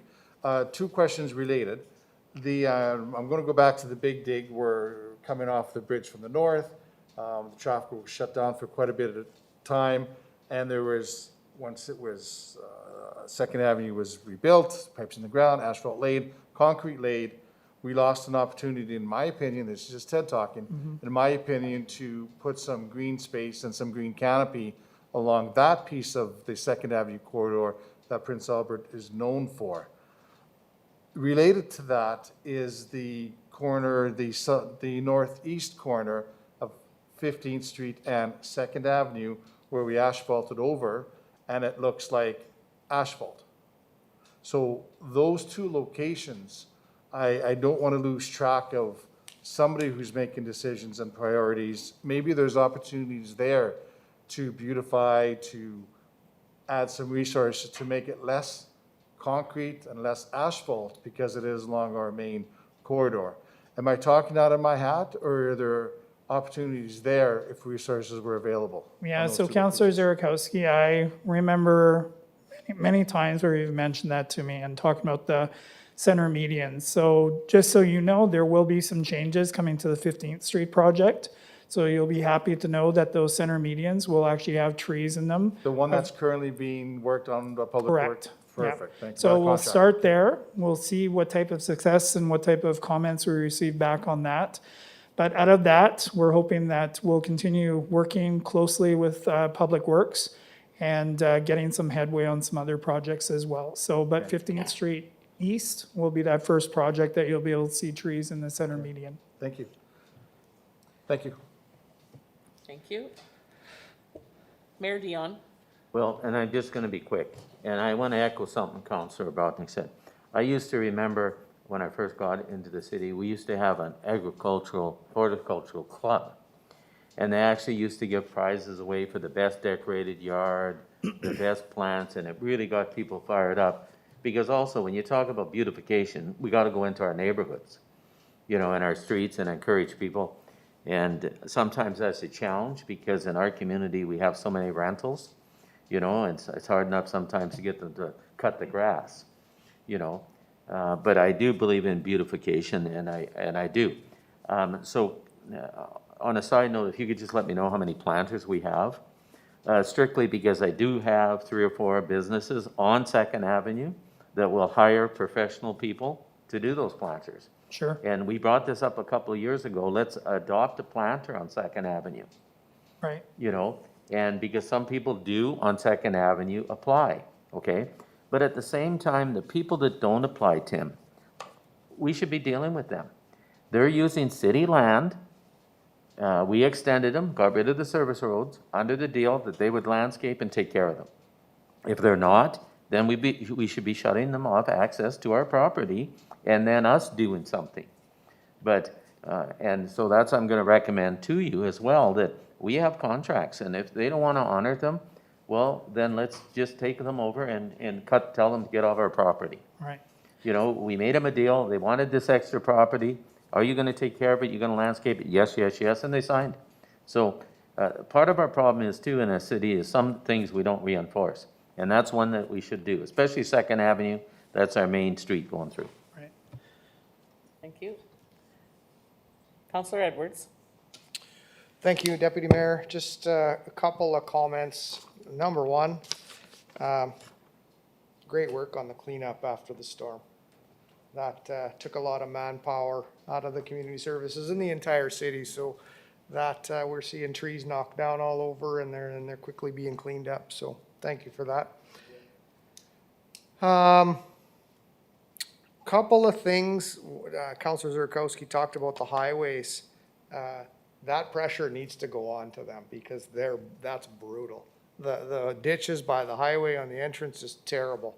I thought it was the RMs, and when I had a conversation with one, they said, no, we can't do anything about it. So we need to pressure that, whether it comes from your department or us. It's time, because it's brutal. So hopefully they get busy on that grass and the weeds. Not only the highways, though, it's the railway, too. The rail line, they're terrible, too. There's some areas of the city that are just nasty. So, but they don't seem to care. And that, hopefully we're sending them a bill to clean their areas up. Another thing, with your department and beautifying the city overall, we've seen more trees pruned in the last 3 years or however long it's been since you've arrived. They've needed to be trimmed for years and years, and there's a plan in place to get these cleaned up, and I fully respect that, and good job on that. And that leads me into the next statement and the art on the wrought iron. You've given me no reason not to trust your opinion, and so I'm going to support that. And I agree with your statement. If you can't do it right, don't do it. So I'm good with this idea. Thank you. Thank you. Councillor Ogrodnik? I'll move the recommendation. Thank you very much. More questions? Oh. Councillor Cody? Yeah, just a quick question.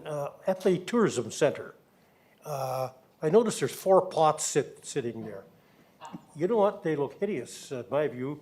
You know, I think we should take them out of there and put nice soil in like we always had, and put nice flowers in there. That's a nice a spot as any. It's slanted nicely, looks towards the road, and you know, the city cemetery people, they actually look after that lawn quite well.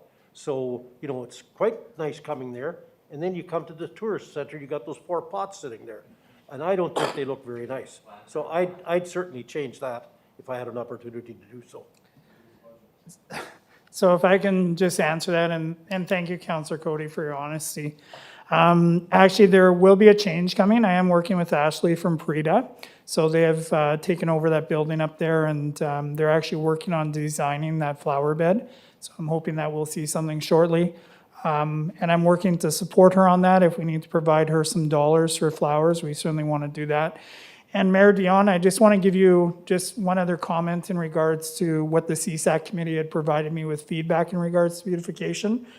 One of the suggestions that came forward was, what if the city bulk buyed flowers and provided them to area businesses? Would that be enough to get them on board and get them excited to want to do something? So there is that consideration there as well, but there were some good ideas that came out of the CSAC committee, and certainly, you know, excited about what 2022 will be able to afford us. Yeah. Councillor Head? Thank you. I just want to clarify. I know in your options to recommend as well, and I think you talked about it, Tim. Thank you for your report, by the way, very concise and quite detailed. But does this motion capture the additional ask that you put out as well for some of our local artists here? Because you have an option to recommend, or is this recommendation more so for the individual we talked about in committee? Yeah, so this would be more so for the individual that was, we had talked about at the committee. So there was a process that we went through, and there was, I believe, three options that came back, and this was the most viable option. Now these panels, the other thing that we had talked about with the artists was we could remove them during the winter and bring them into storage and reinstall them in the spring.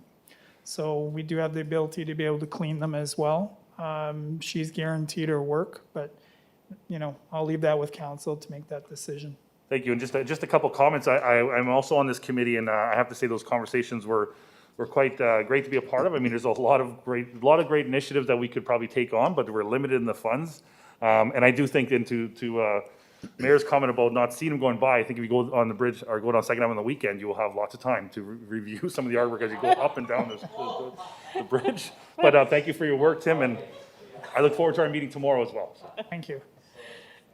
Okay, thank you. Councillor Zepp, did you have anything? Nothing to add, thank you. Okay, thank you. Okay, moved by Councillor Ogrotnik. And we'll go to the vote. Oh, I better use my pen here.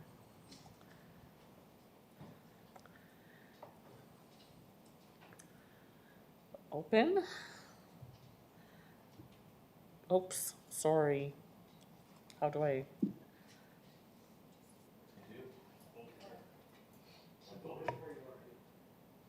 I got too excited here. Just reach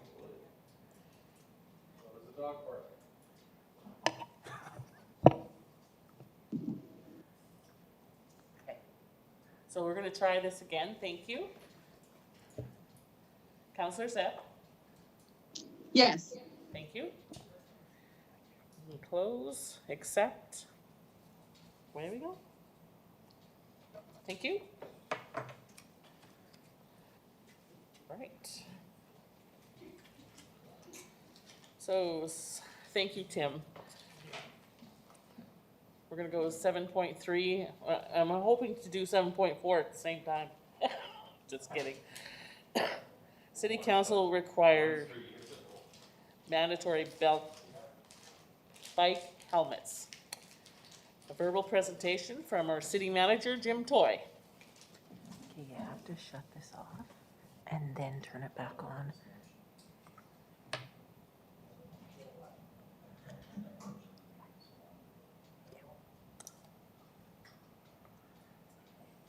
Thank you. You're welcome. 5 minutes. Deputy Mayor Miller, Mayor Dion, and members of the Executive Committee. So I'm here tonight to talk a little bit about mandatory bike helmets. So this is a tough one. I just want to say that the mandate, there was a purpose for this, and that was to close the outstanding issue tracking item relating to mandatory bike helmets in the city of Prince Albert.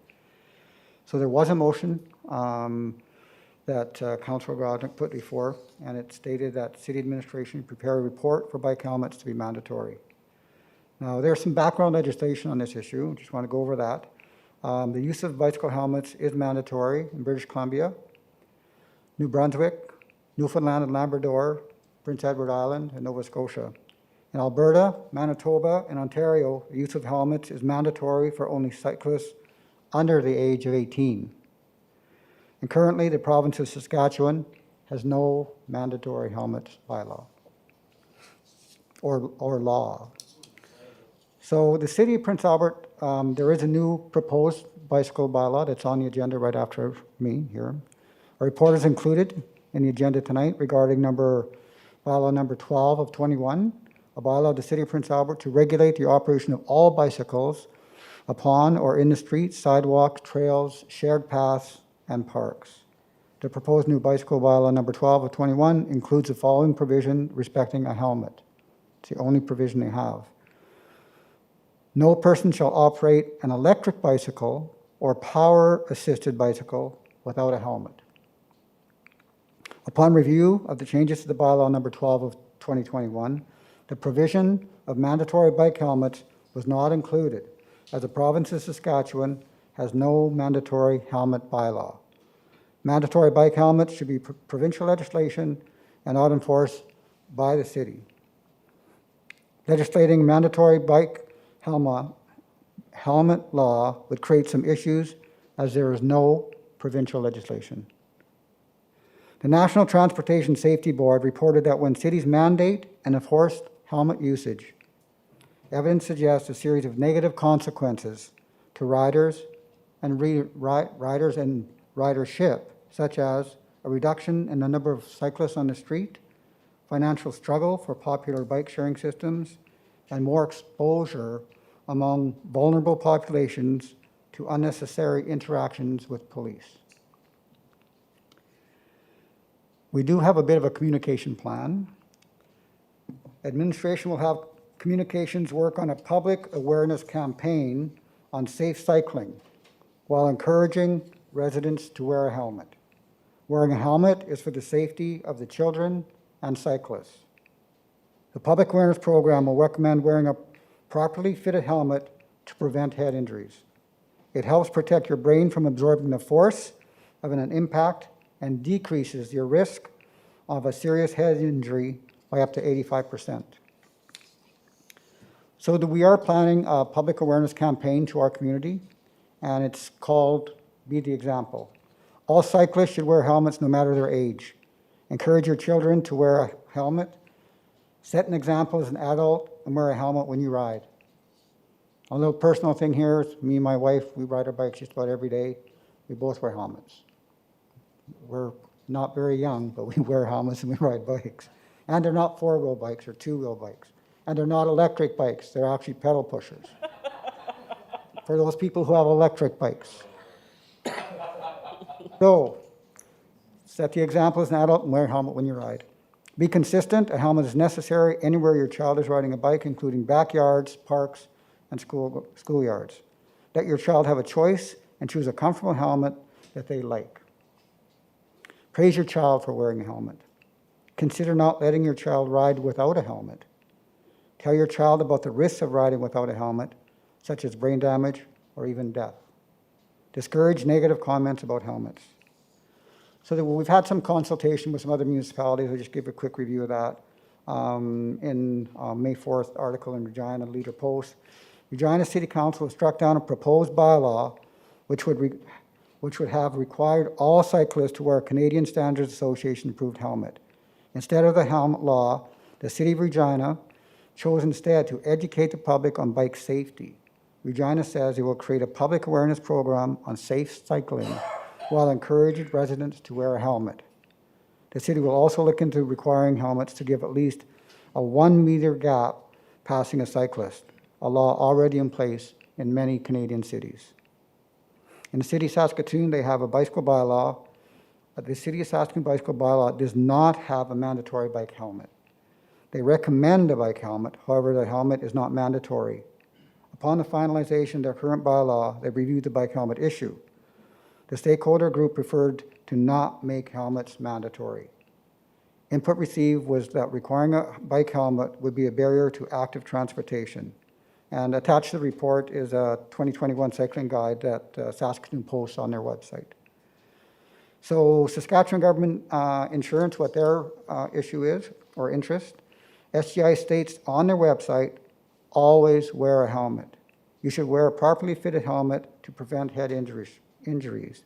It helps protect your brain from absorbing the force of an impact and decreases your risk of a serious head injury by up to 85%. If every cyclist wore a helmet, 4 out of 5 head injuries could be prevented. However, it is not mandatory to wear a helmet. So that kind of just follows up what I wanted to talk about a little bit tonight. Is there any questions regarding, there is a bylaw next on the agenda, so that might be a broader issue that you might want to talk, and Mayor Dion will be leading that. So I'm here to speak to any questions that any members of council might have. Councillor Zerkowski. Receive and file. Thank you.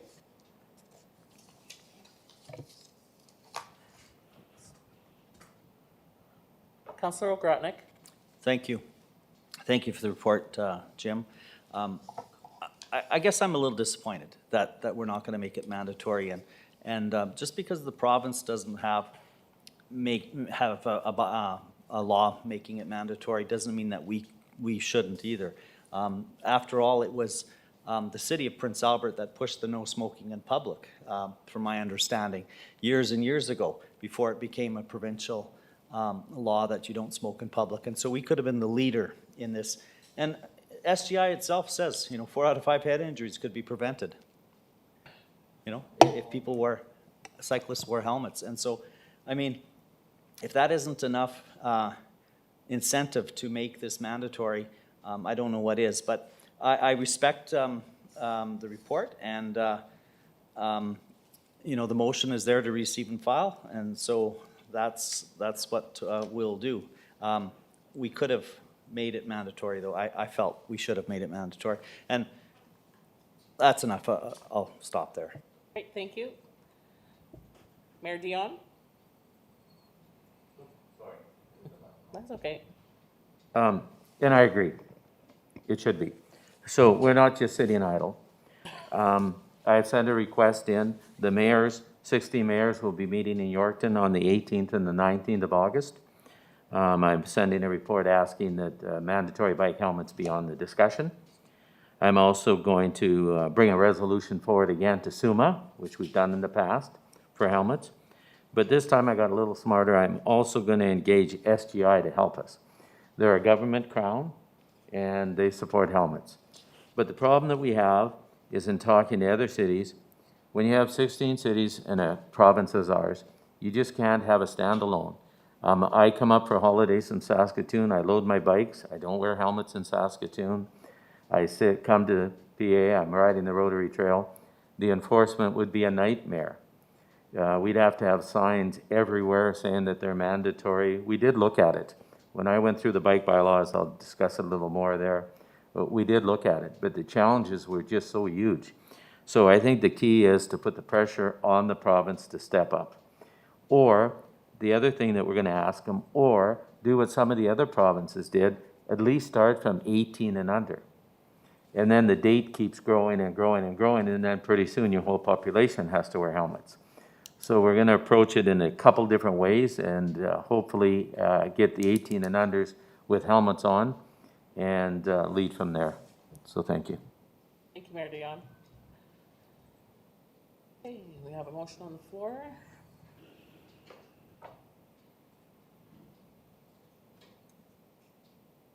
I'll open the vote. Councillor Lennox Zepp. Yes. Thank you. Close. Accept.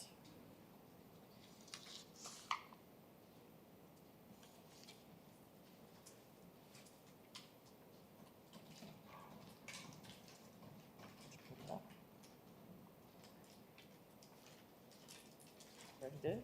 Okay. Oh, no, we did it already, sorry. Okay. That's okay. 7.4 bicycle bylaw and traffic bylaw amendments. Mayor Dion. Thank you.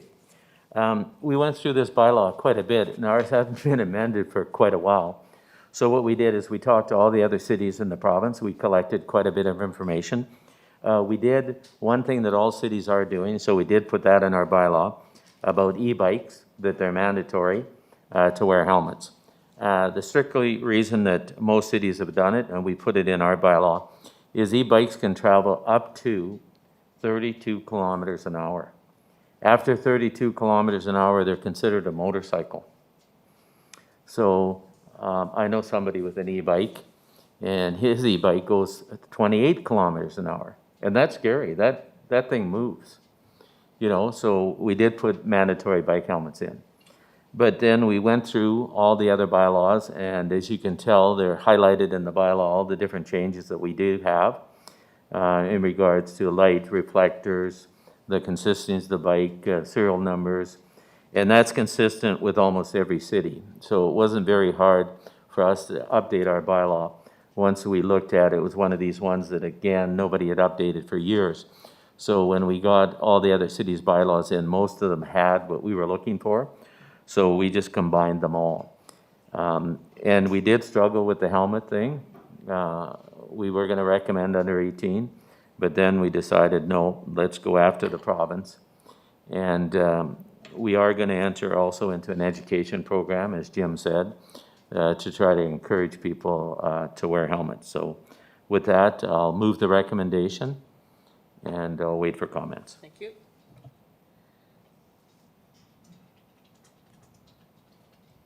Councillor Kilmore, Mayor. Thank you very much, Deputy Mayor. My question is, with the horns, bells being mandatory, what is the penalty of not having those on their bicycle?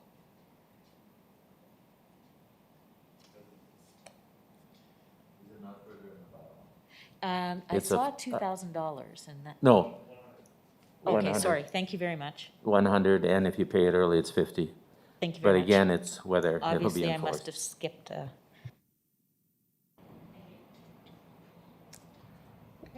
Counselor Head. Thank you, Deputy Mayor.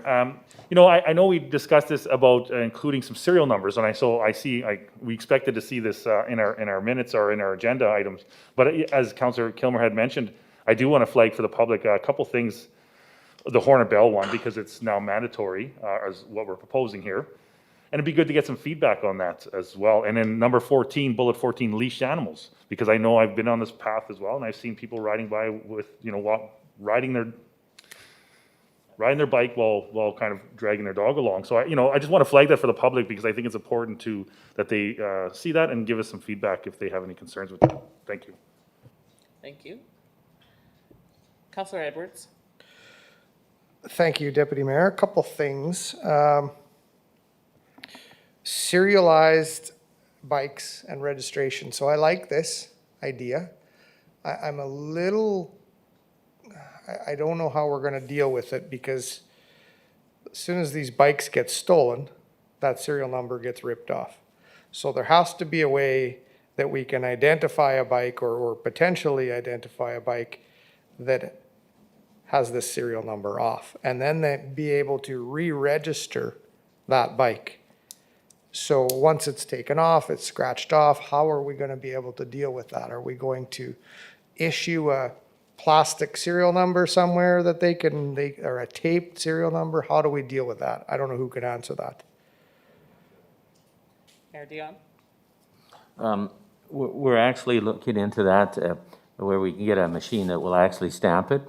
But what I encourage people, what I did on my bike is I have the serial number on it 4 or 5 different places, because it's just not on the frame. It used to just be on the frame. I put it on both my tires, because sometimes they just steal your tires. And so what we were going to do is, there's quite a bike club being formed in the city, e-bikes.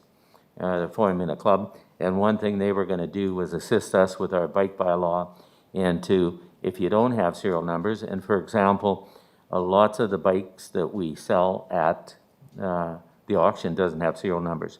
So they were going to volunteer to, say on a Saturday, go there and stamp all the numbers on them. And we're going to encourage people to record their serial numbers, because that's the other problem that we have. And it's similar to TVs and everything in your house, that we should always consider serial numbers. So that's the challenge, because you could buy it that way, garage sales and stuff. So we're going to come up with a group and get them the equipment on how to put serial numbers on. Now, on the leash dog thing, if I could just comment on Councillor Head's comment, SGI, that's one of the most dangerous things that are going, because that dog gets tangled up in your bike or goes a different direction. So, and it's also on hot days not good for the dog to have to run that way. So there was comments both on that. But the serial number one, we are going to come up with a formula on how you can get serial numbers and encourage people to put them other places on their bike, to the point they were thinking of having a couple of Saturdays and have 6 or 7 of us down there to help people, you know, with electronic pens, put them on their other places on their bike, because that's the key. A thief knows where the serial number is, and that's the first thing they're going to attack. And that's why that the bike will be seizable, and hopefully we can return it to the owner. And the other thing that we're going to do is, lots of bikes that we get, because we don't have serial numbers, we can't find the owners. So we're going to do a page on our web site with Carly, where we're going to picture maybe 10 of the nicest bikes that we've seized this month, and put them on our website and say whose bike it is, and see if they can come and claim it. Because the whole goal is to get the bike back to the owner. Yeah, and there are programs out there, and that's free. I saw one from our deputy mayor who provided me this program that looked pretty darn good. I think Regina adopted it. Yeah. And you can go in and register your bike, and at no cost, or a little bit of cost, not much anyway. So hopefully we're going to utilize some programs like that. I think it's essential that people start to record their serial numbers. But more importantly, I think it's essential that our police at night are starting to stop the bike riders and check these numbers, because the theft is out of hand, and it's time that, you know what, if you're riding a bike after midnight, you're likely causing some issues. And I hope our police utilize this bylaw to stop it, because the residents are frustrated. They're completely frustrated. And it's got to be encouraged to our police officers to stop and utilize this new bylaw, including the headlight, so we can get these bikes off the street, return them safely to their owners who have worked their butts off to get and purchase this bike, often for their child or for themselves. We have to utilize this bylaw. This isn't just, here you go, it's just another bylaw. It has to actively be used, because the theft, these people are going around our community on these bikes. They're checking, they're in and out of driveways on these bikes, checking every damn door handle there is in the city. They check blocks and blocks and blocks every night, and enough is enough. So we either utilize this bylaw or we ban bikes after midnight, period, and then it stops it. Hopefully this is utilized and we don't have to get there. But the theft, they're stealing so many things. It's fueling or being fueled by addictions in the city. So we need to stop it. And this helps if the police utilize it. Thank you, Councillor. Councillor Zurkowski. Yeah, I'm just reflecting on the comments of my colleagues. I think it's well stated. I just, the other thought I have, you know, it's interesting, the evolution we've come through. We're getting quite metropolitan by requiring horns and bells on our bikes. It's probably time, especially with the completion of the Rotary Trail. You know, sometimes I get passed on the trail, sometimes by walkers, sometimes by bikes, and I suppose maybe a little bit of bell etiquette at the time. It's appreciated when you're on your left and you hear a little ring of a bell. I think that's probably helpful. The leashed animal, that's why you can't bike with a, at least I can see it on a sidewalk or a trail, but in a park, I can see where that came from. It's the people who, like SGI and the government agencies, that say, look, it's not a good idea, there's injuries and it costs money, but I see a lot of kids doing it and training, getting outside on their bikes with their dogs. But anyway, the other real gem, I think, in this bylaw is the ability for the police to seize or have a conversation with people that have potentially altered or changed serial numbers on the bikes. I think that will be a slow evolution or maybe a rapid revolution, and as Councillor Edwards alluded to, the wee bit of a pandemic we have going on in the city, because it is a pandemic, and this is one tool that we can now use to say, look, that bike doesn't belong to you.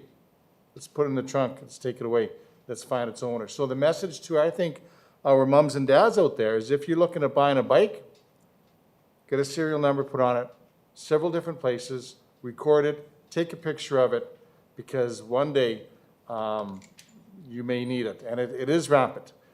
My neighbor just lost their bike, not out of the backyard, but out of the garage, and it's gone. And it happens almost every night. And so I'm pleased to see that in this bylaw, because I no longer want to sit on my hands, and I think we need to take action on that issue. Thank you. Mayor Dion. The other thing that's coming too out of our e-bike club is that we're going to put a forum together. The police used to have on the website, we removed it because it wasn't working, and we're working on a website.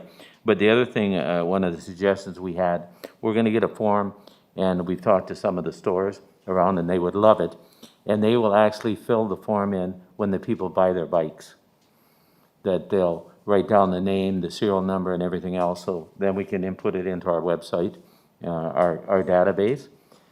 Because the biggest thing is, when you do lose your bike, is if we get it, we want to get it back as quick as we can. And the key is by registering it. And we think once we get the momentum going, and that the people will buy in, because they're already excited about it, because they see the pros for it. Thank you, Mayor Dion. Councillor Edwards? Yes, thank you, Deputy Mayor. I did forget one thing, and one comment is the e-bikes and the speed of them on the Rotary Trail. I heard a story this past weekend. An e-bike was going as fast as they can possibly go. 2 kids got knocked off their bikes as he whizzed past. And the person driving the e-bike had the courage or whatever you might call it to stop and blast the kids for not getting out of the way. Well, number one, if you're 12 years old and you hear something buzzing down behind you, it scares the crap out of you. That's unacceptable. And so when they're going 32 kilometers an hour, that's dangerous. I don't know whether they should be on the Rotary Trail, but I don't want to go there. But maybe there needs to be a speed limit to those darn things. I don't know. But that's pretty dangerous. And kind of disgusting behavior by that person that knocked those 2 poor kids off their bikes. Right, thank you. Councillor Zeb? Yes, I just wanted to make a note that if you take a look at the current bicycle bylaw, which I had an opportunity, I needed to look at it recently. And so the current bicycle bylaw does already prohibit bikes without horns, bikes without brakes, and bikes without reflective items. And the current bicycle bylaw has a fine for those things, or the police can impound the bicycles. So I just wanted to make a note that those aren't really new areas of this particular bylaw. Thank you. Thank you. Okay. Yes, we're gonna go to the vote. I'm gonna open it. Councillor Lennox Zepp? No. Thank you. Close, accept. Thank you. All right. Unfinished business, Madam Clerk? Thank you. Adjournment? Great, thank you, Councillor Kilmer.